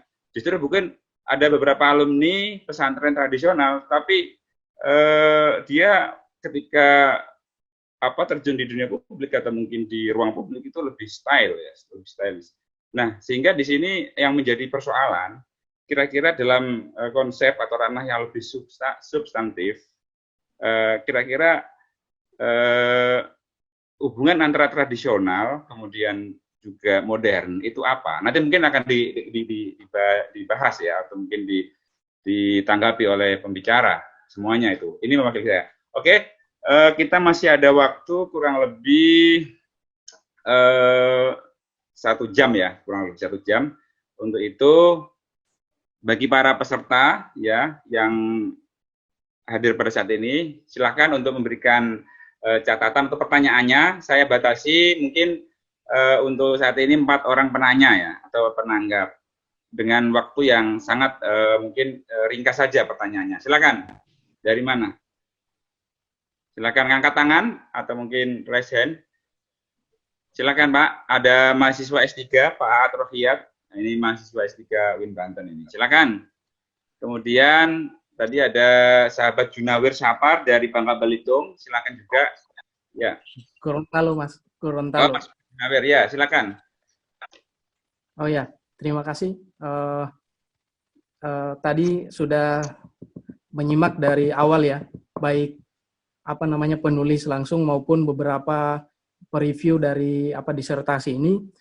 Ada satu hal yang menurut saya sederhana tapi sepertinya memang agak bisa dibilang sulit untuk coba saya analisis sendiri, tapi memang tidak ketemu. Jadi barangkali baik penulis maupun yang mereview disertasi ini, para speakers yang tadi yang telah menanggapi, mungkin bisa memberikan semacam feedback lah dari pertanyaan saya ini.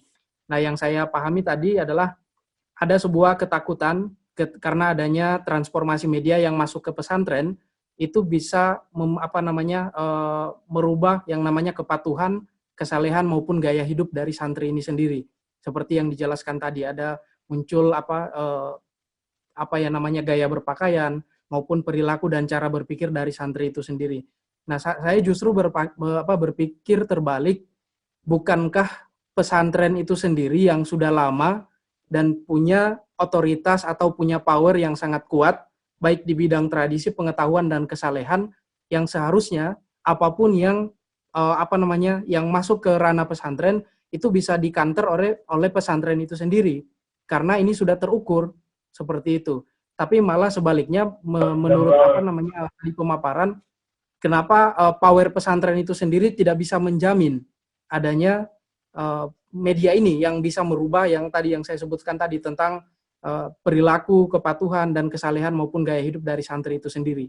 Berarti di sini ada problem yang muncul, maksudnya ada gap yang muncul antara power dari pesantren yang sudah lama, yang sudah bisa dibilang teruji, tapi toh begitu masuk transformasi media ke pesantren malah tidak bisa menjamin, berarti ada masalah di situ. Nah, masalah itu mungkin yang setidak-tidaknya bisa muncul lah di diskusi ini begitu. Kira-kira apa masalahnya? Ataukah ketidaksanggupan dari Oke, terima kasih. Ya, bisa dibilang seperti itulah. Iya. Oke. Terima kasih itu. Oke, intinya pesantren yang sudah mendarah daging ya, memiliki tradisi ilmuwan dan kekuatan untuk merubah atau mungkin mengarahkan siswanya, kemudian muncul media bisa memiliki perubahan yang sangat drastis. Kemudian selanjutnya penanya selanjutnya silakan.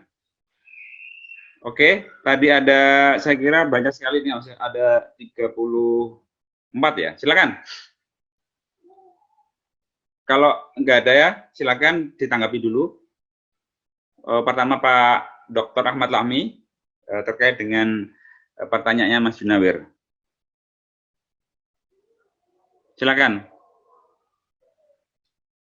Penulis disertasi, silakan. Halo? Kalau begitu kita alihkan ke Pak Anam terkait pertanyaan Mas Junawir ya. Beliau ini dosen di IAIN Gorontalo ya. Gorontalo. Silakan Pak Anam. UIN Malang, Pak. Oh, UIN Malang, silakan. Oh iya, Pak Zenrif ya. Oke, silakan Pak dari UIN Malang. Terima kasih para presenter. Saya mohon maaf agak terlambat tadi, tetapi poin-poinnya saya sudah bisa menangkap. Saya sungguhnya sekarang sedang melakukan gerakan ini, Pak, gerakan literasi digital di pesantren se-Jawa Timur. Saya melihat apa yang disampaikan tadi itu untuk di wilayah Jawa Timur ada yang sesuai, termasuk di wilayah-wilayah pedesaan, tetapi ada sesungguhnya yang sudah perlu di upgrade lagi Pak itu data-data. Karena apa? Karena sesungguhnya di beberapa pesantren, terutama pesantren-pesantren perkotaan, mereka sudah tidak mengalami kegalauan seperti yang disampaikan tadi itu.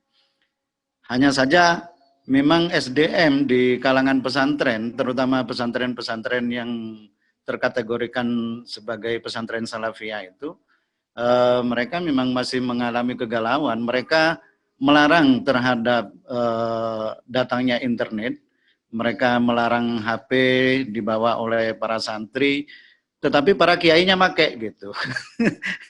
Ini gimana ini Pak Yanwar? Apa yang jenengan lihat dengan fenomena yang seperti ini? Kalau saya melihat ada seperti ini Pak, ada ya social gap begitu antara keinginan yang ingin dijadikan sebagai pemandu moral dengan melarang terhadap beberapa santri, tetapi para kiai dan gusnya tidak bisa menolak datangnya HP, bahkan mereka tidak pernah berhenti dengan HP itu. Bahkan gus-gus yang kalangan sudah agak ini, itu mereka memang bahkan mengajar dengan menggunakan HP. Di Anur 2 Bululawang misalnya, sistem pengajarannya sekarang sudah menggunakan sistem yang sangat digitalized begitu. Di dalam menghadapi corona seperti sekarang, banyak pesantren yang pembelajarannya sudah menggunakan digital. Artinya sudah menggunakan sistem daring yang sama dengan kita di perguruan tinggi. Ini beberapa fakta, para presenters mohon untuk bisa dijelaskan tentang fakta-fakta yang seperti ini. Terima kasih. Oke, terima kasih Pak dari UIN Malang.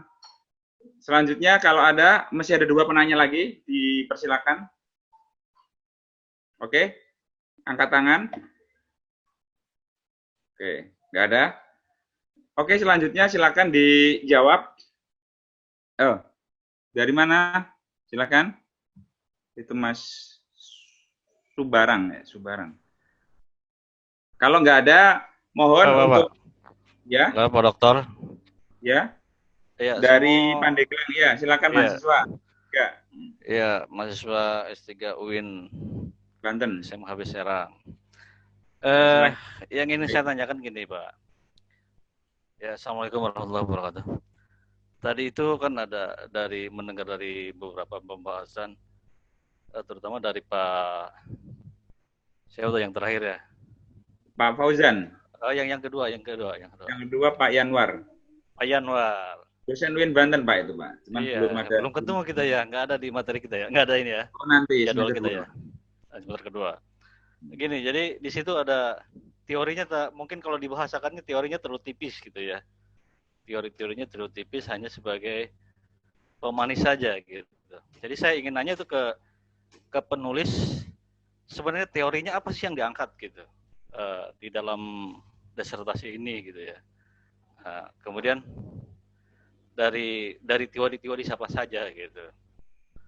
Mungkin itu aja Pak.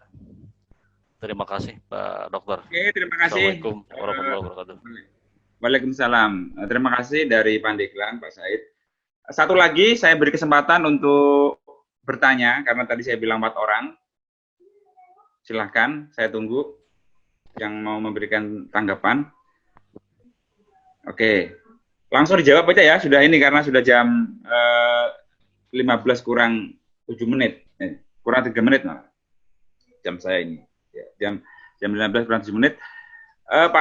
Pak Yanwar silakan untuk memberikan jawaban dulu karena Pak Lahmi sepertinya lagi aktif. Silakan Pak Yanwar, tadi pertanyaan dari Mas Junawir, kemudian Win Malang, dan terakhir Pak Said terkait dengan sebenarnya Pak Said ini lagi galau tentang bagaimana mengimplementasikan teori di dalam sebuah disertasi, sebenarnya begitu ya. Jadi ingin mengetahui secara lebih mendalam bagaimana penerapan itu. Kemudian tadi Mas Junawir menanyakan tentang gap ya, kenapa terjadi seperti itu kan dalam sebuah pesantren yang sudah memiliki akar yang kuat bisa goyah dalam kehadiran internet, terutama dalam ketaatan santrinya. Kemudian dari Win Malang tadi ada mungkin tambahan ya terkait dengan penggunaan internet di pesantren, meskipun juga ada yang sebagian dilarang. Yang menjadi pertanyaan kan begini, ketika di pesantren melarang santrinya, tetapi santrinya dilarang untuk menggunakan fasilitas internet, ini yang menjadi persoalan ya. Biasanya di pesantren seperti itu kan, semacam ada ya mungkin perbedaan atau bagaimana itu. Nah, silakan untuk Pak Yanwar menjawab, silakan. Halo. Ya, halo. Baik. Ya, silakan Pak Yanwar. Oke, baik. Terima kasih. Jadi tadi 3 ya, Pak Junawir, Pak Zenrin, Pak Zenrin sama Mas Said. Oh, yang dari Pandeglang. Ya. Baik. Saya kira kita harus ingat bahwa pesantren itu seperti banyak lembaga keislaman lainnya, itu di dalamnya sangat kompleks masalah hierarkinya dan tidak sestatis yang kita bayangkan. Kalau kita hanya membayangkan bahwa hierarki tertinggi itu dipegang oleh kiai lalu kemudian tidak bisa di challenge, tidak bisa ditantang, tidak bisa ditentang oleh orang lain, itu juga saya kira tidak tepat juga.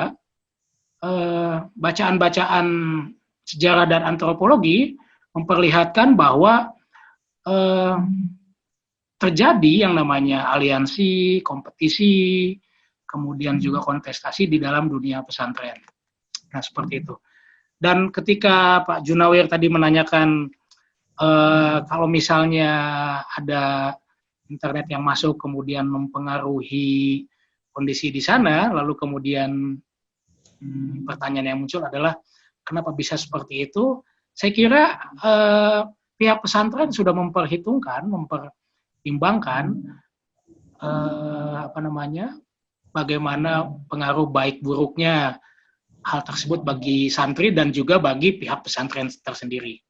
Jadi seperti dijelaskan oleh penulis bahwa dalam satu sisi dalam masalah pembelajaran terjadi pembelajaran yang lebih bersifat demokratis.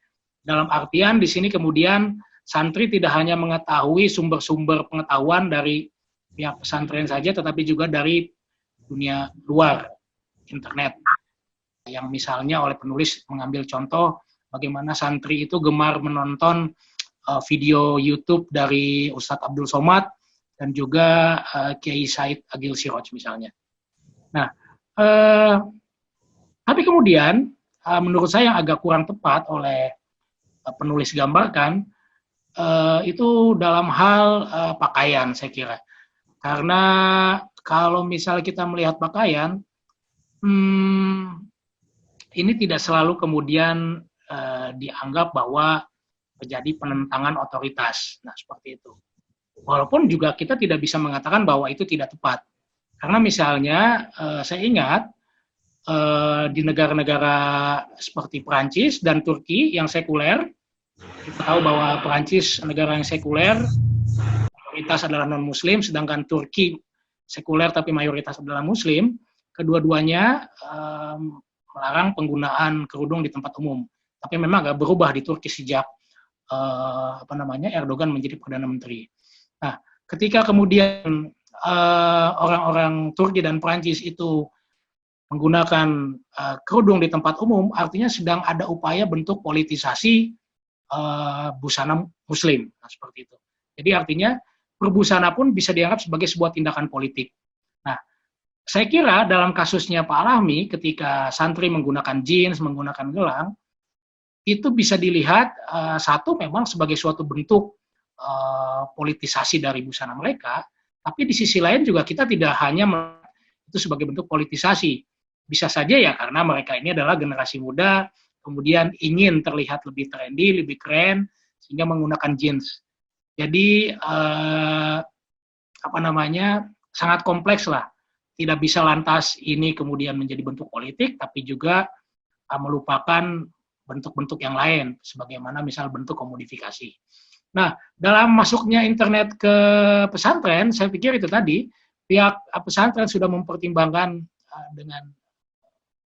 dengan penuh pertimbangan. Satu, mungkin tujuannya ya ingin membentuk pembelajaran yang lebih demokratis, karena pihak pesantren berpikir bahwa santri juga perlu mengetahui dunia lain, toh daripada dilarang-dilarang, tetapi kemudian mereka mencari tahu sendiri-sendiri di luar, ya lebih baik dibebaskan saja. Nah, seperti itu. Tapi memang permasalahan muncul ketika akhirnya ada sumber pengetahuan lain yang didapat dari internet tersebut. Nah, itu tadi makanya saya tegaskan kepada Pak Alahmi, jika memang ini terjadi di pesantren yang lain, nah ini akan menjadi sangat menarik untuk dikaji. Apakah memang trennya seperti itu di pesantren yang lain, bahwa sedang terjadi adanya perubahan otoritas keagamaan melalui ekspansi internet, ataukah ini fenomena yang khas di beberapa pesantren saja? Misalnya pesantren yang lain tidak akan membebaskan hal tersebut, karena dianggap bahwa hal itu akan mempengaruhi otoritas keagamaan. Seperti itu. Ini yang saya pikir kompleks, dan kita tidak bisa hanya melihat berdasarkan asumsi saja, tetapi perlu penelitian yang lebih jauh. Nah, seperti itu. Jadi saya tidak akan lantas mengatakan bahwa ada terjadi sesuatu yang salah di pesantren dengan membiarkan santri-santri itu mengakses internet. Kemudian dari Pak Zenrib, nah di situ Pak, saya pikir otoritas itu ya kita jangan lihat jauh-jauh misalnya ke dunia pesantren. Dalam dunia pendidikan, kita juga mengenal adanya otoritas keilmuan, seperti itu. Misalnya bagaimana guru atau dosen di kelas itu adalah pemegang otoritas tertinggi. Walaupun misalnya mahasiswa atau siswa itu mungkin bacaannya lebih banyak, lebih bagus dibanding guru atau dosennya, tapi sering ada keengganan dari mereka untuk menentang guru atau dosen mereka. Nah, ini terjadi juga di dunia pesantren. Apalagi saya katakan tadi di slide saya bahwa pesantren itu bersifat tradisional. Yang pertama dari segi pengajarannya, yang kedua dari penjagaan tradisinya, dan yang ketiga dari reproduksi ulamanya. Nah, ada hal-hal yang tidak bisa kita lihat di dunia pendidikan modern yang tidak ada yang justru sangat kuat di dunia pendidikan tradisional seperti pesantren, yaitu bagaimana pihak pesantren itu sangat memegang tinggi otoritas keagamaannya, sehingga kemudian ketika kiai atau ustadz menggunakan handphone dan lain semacamnya sedangkan santri dilarang, ya saya pikir saya tidak melihat itu benar atau salah, tetapi kiai dan para ustadz itu sedang menegaskan bahwa ya pemegang otoritas di sana tidak hanya keagamaan, tetapi otoritas yang lain adalah para kiai dan para ustadz tersebut. Seperti itu. Nah, makanya kemudian seperti dijelaskan oleh Pak Alahmi, ada bentuk penentangan. Bentuk penentangannya yang ia temukan adalah dalam bentuk berpakaian. Jadi walaupun sudah dilarang menggunakan jeans, tetapi santri tetap menggunakan jeans. Nah, kalau kasus Pak Zenrib, walaupun Kiai melarang santri untuk tidak menggunakan handphone, tetapi Kiai tetap menggunakan handphone. Nah, di situ sedang terjadi kontestasi yang saya pikir itu terjadi. Nah, yang tadi dari Pandeglang saya kurang menyimak, gimana tuh Pak Ali pertanyaannya? Ya, sebenarnya tadi dia ingin mengetahui tentang bagaimana penerapan teori yang tepat untuk penulisan disertasi. Tapi ini waktunya sudah ini Pak, nanti di Japri aja Pak ya, Pak Yanwar. Oke, ya siap. Oke, terima kasih. Itu nanti kuliahnya Pak Yanwar, metodologi penelitian di S3, karena dia mahasiswa UIN Banten. Selanjutnya Pak Anam, ini waktu kita masih setengah jam lagi ya, kita 15.30 kemungkinan tadi adminnya bilang. Silakan Pak Anam 10 menit untuk menanggapi pertanyaan. Nanti setelah ini Pak Fauzan dan terakhir Pak Lahmi. Silakan Pak Anam. Halo. Monggo.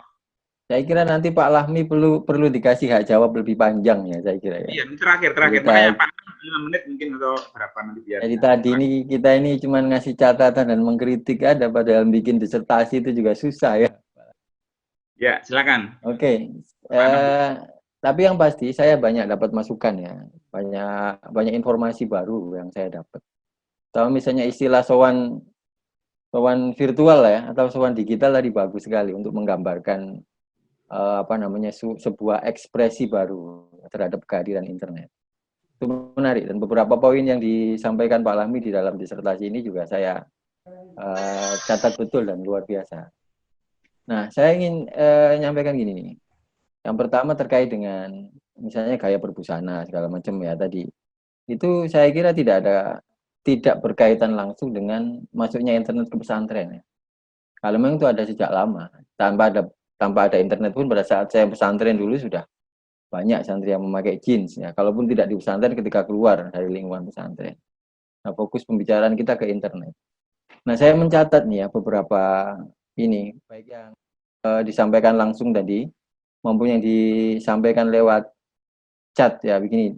Dari Mas Kur Wahid tadi bagus sekali, misalnya yang dilihat, ini ngutip juga dari Kang Fauzan ya. Jadi yang dilihat bukan malah ekspansi internet ke pesantren, tapi sebaliknya justru pesantren yang mengekspansi ya dengan menggunakan media internet. Saya kira itu juga bisa menjadi catatan. Jadi yang kita pikirkan sebaliknya. Nah, satu hal tadi yang terkait dengan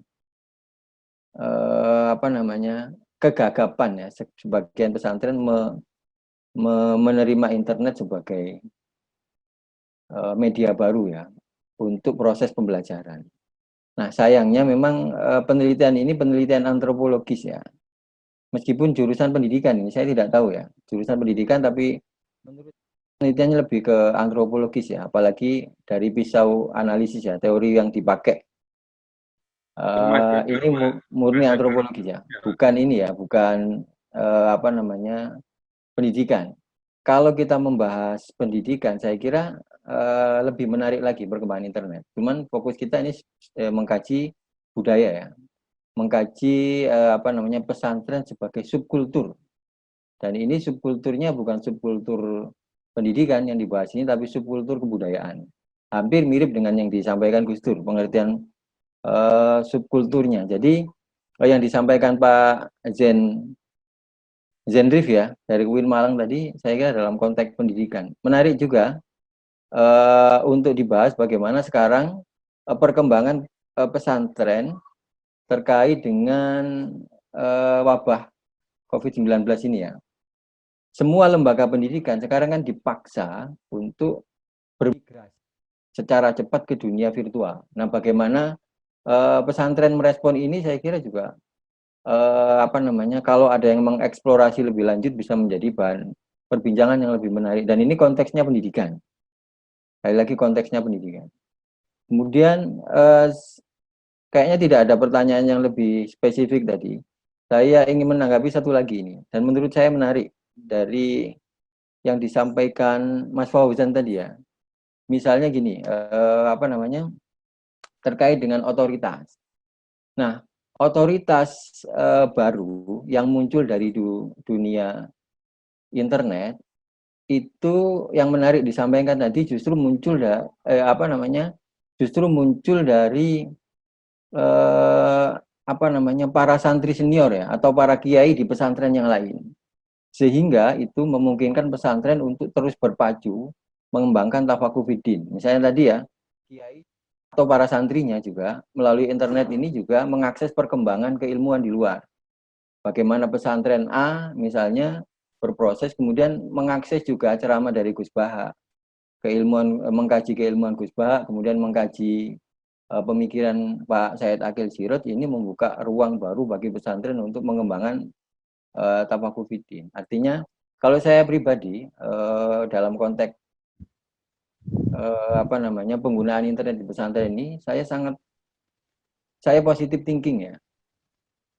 Bukan, pertanyaannya seperti saya sampaikan di awal tadi, bukan perlu nggak atau boleh nggak pesantren menggunakan internet, tapi sekarang warga, apalagi ada musim ini ya, ada musim COVID-19 ini, warga dunia itu tidak mungkin bisa menghindari internet. Nah, persoalannya bagaimana pesantren ini bisa memanfaatkan ini saja. Tidak mungkin bisa.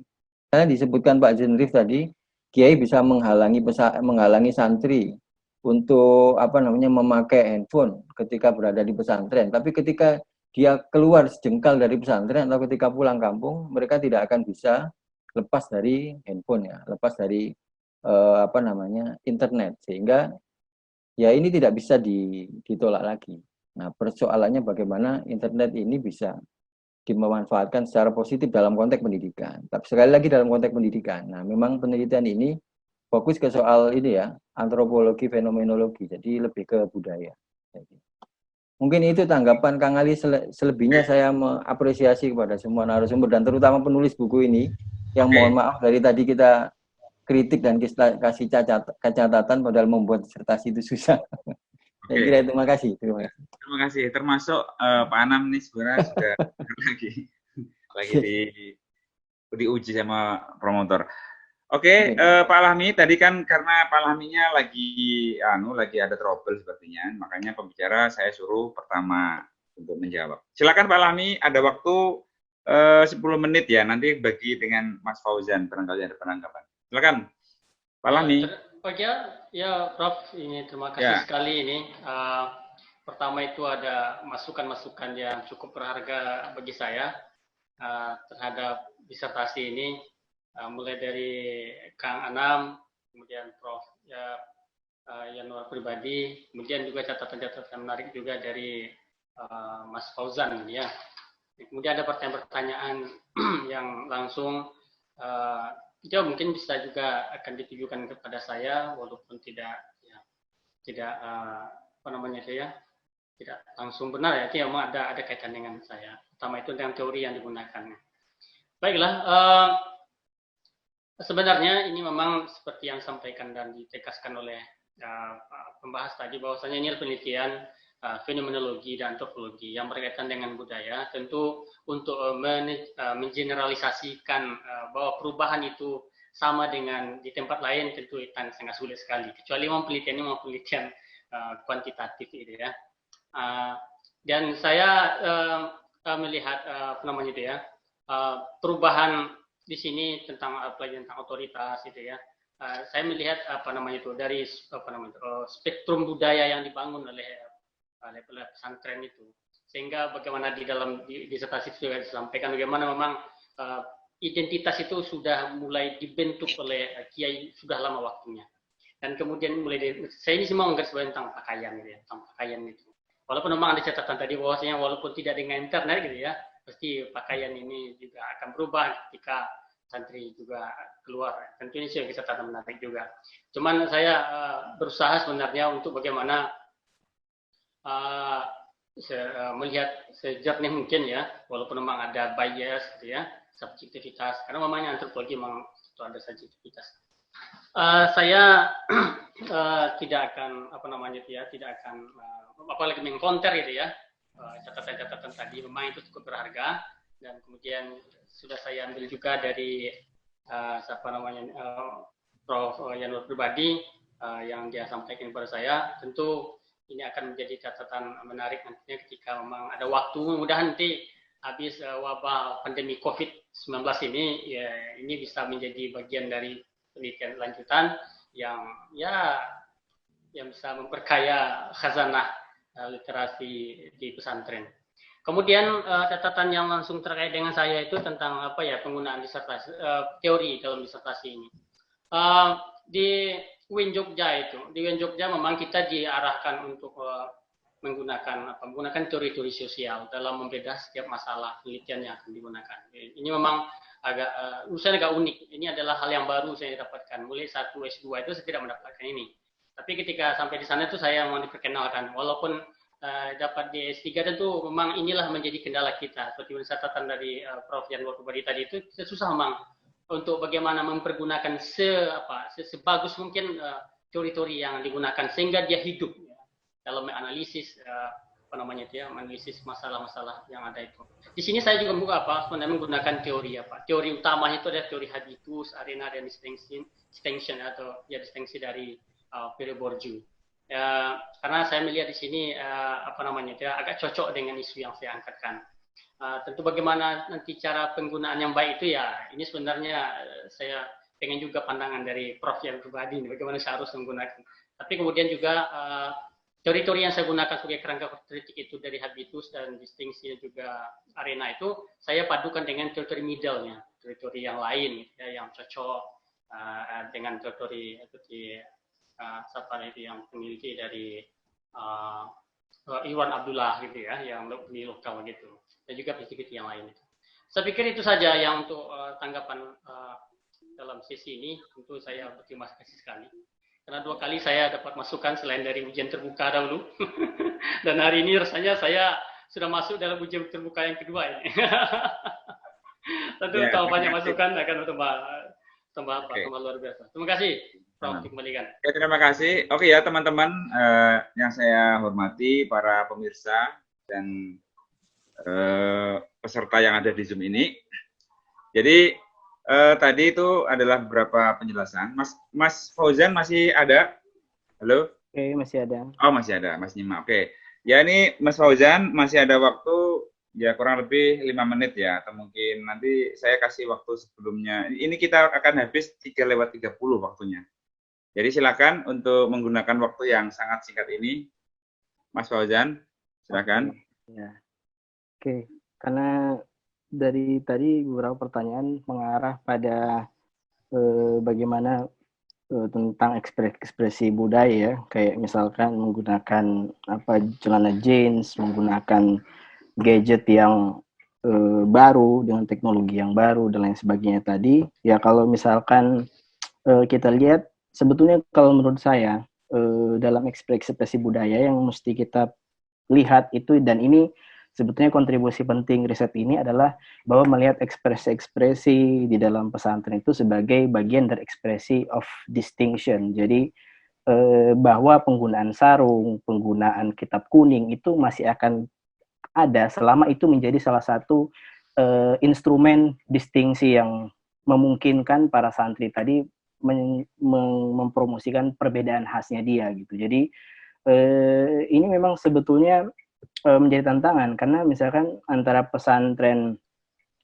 kholaf dan salaf itu kemudian dalam beberapa aspek mereka nyaris serupa gitu ya, misalkan membedah kitab kuning, kemudian sama-sama juga mengelola pesantren dengan model manajemen yang serupa gitu ya, mereka akan bernegosiasi dengan distingsinya masing-masing gitu ya. Saya tetap melihat bahwa dalam beberapa hal internet itu memperkuat pemahaman tentang distingsi di kalangan pesantren. Jadi alih-alih dia akan menantang dalam pengertian dia akan mengubah, justru dia akan memperkuat dalam beberapa hal ekspresi kebudayaan tadi di dalam pesantren. Misalkan ya, ini yang saya lihat bahwa dengan munculnya internet justru ekspresi untuk mempertahankan kiai dan santri sebagai bagian dari ekosistem pesantren akan tetap ada gitu.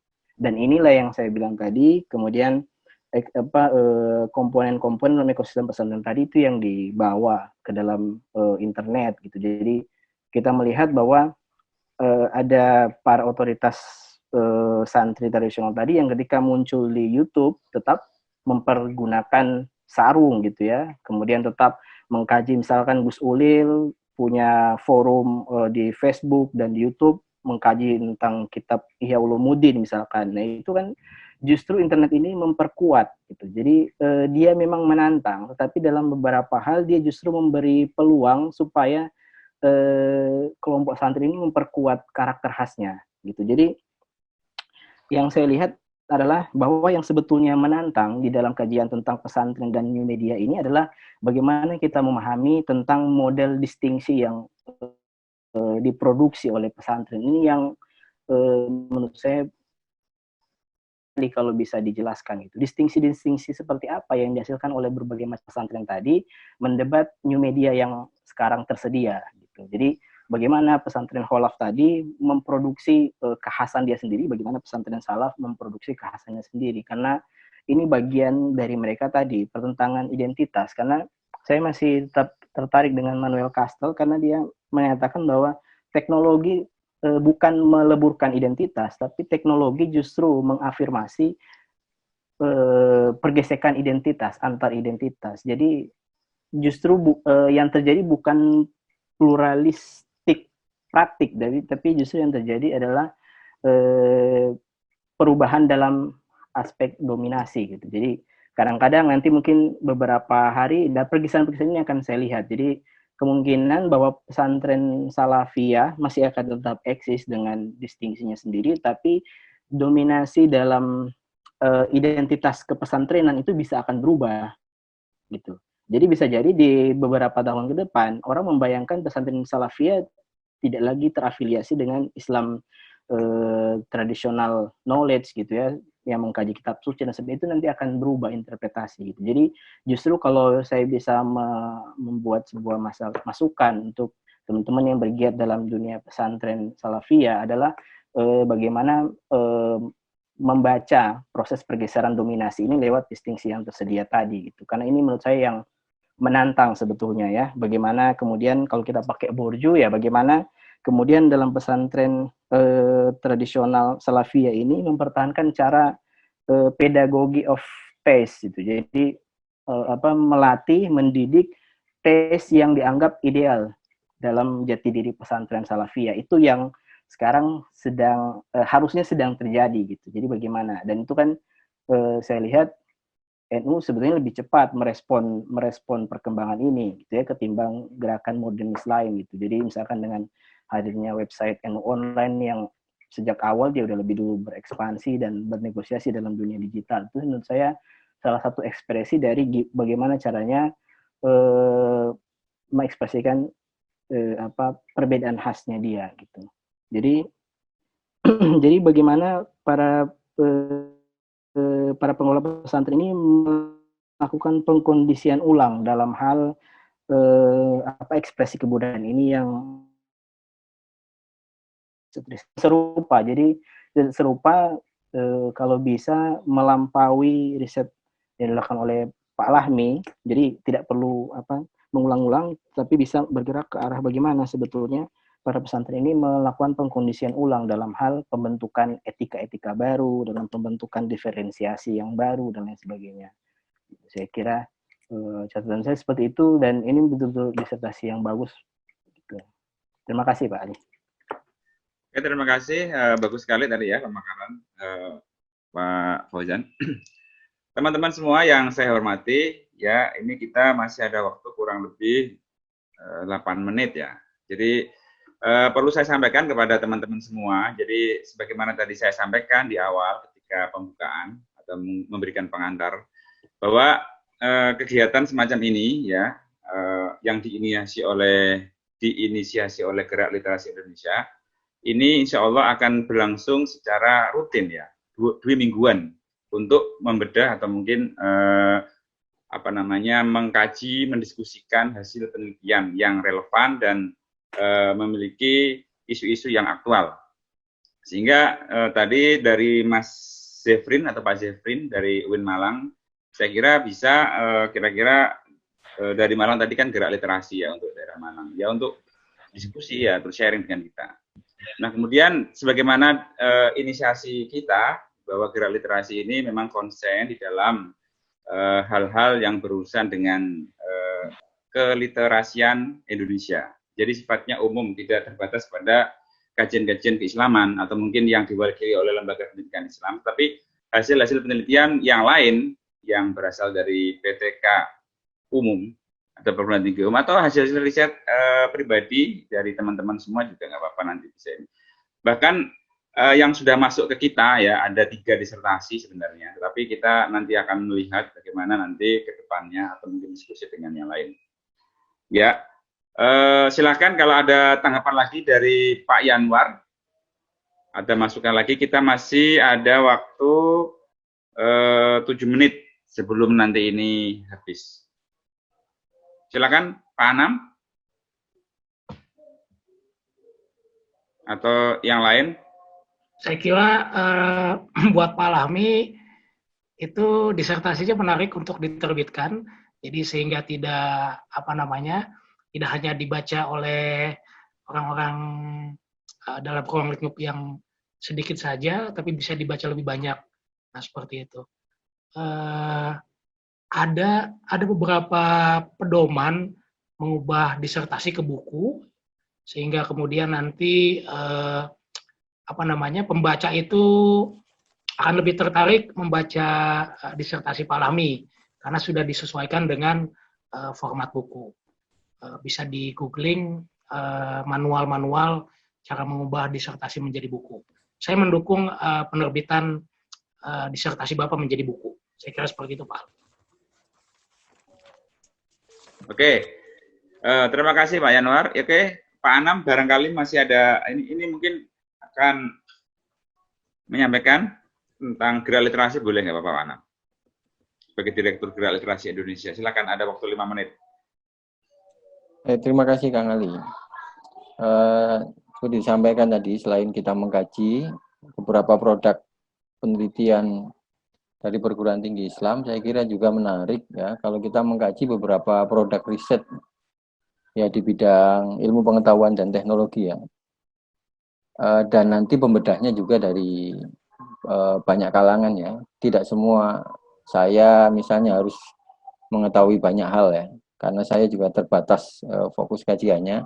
Nanti saya kira kita perlu membedah beberapa produk kajian yang syukur-syukur bisa terkait dengan persoalan yang sekarang ini, misalnya ya, COVID-19.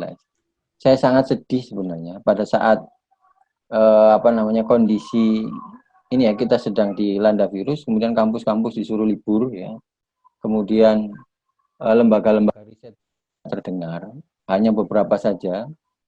Saya sebenarnya sedih, padahal dalam konteks perkembangan keilmuan di Indonesia, saya kira para ilmuwan kita juga tidak kalah ya. Jadi sebagian masyarakat juga inferior ya, kalau ada misalnya ada berita atau hasil penemuan terkait dengan inovasi ilmu pengetahuan, kita cenderung nyinyir ya.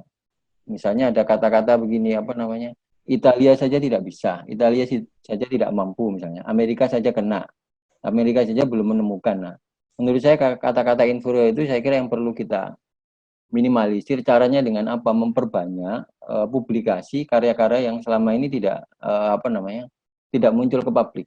Nah, saya kira teman-teman juga bisa membantu memfasilitasi itu, memunculkan sebanyak mungkin karya dari ilmuwan kita.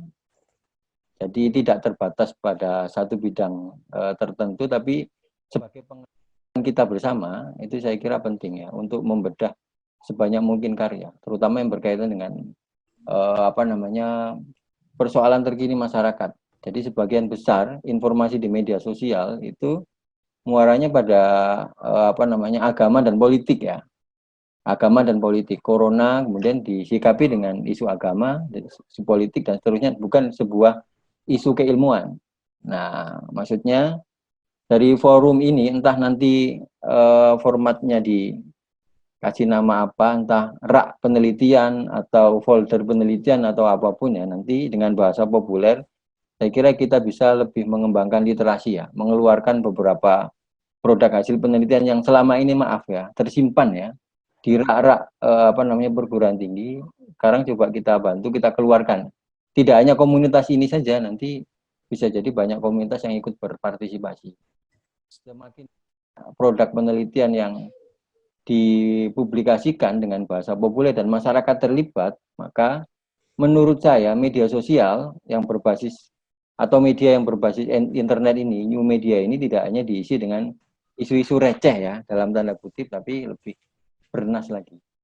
Saya kira itu mungkin, dan mudah-mudahan bermanfaat. Terima kasih Kang Ali yang sebagai inisiator kegiatan ini, kemudian para narasumber, Prof. Yanuar, kemudian penulis Pak Ahmad Lahmi, kemudian tadi Pak Fauzan dan semua yang berpartisipasi, kemudian para kru Gerak Literasi Indonesia yang luar biasa semuanya. Mudah-mudahan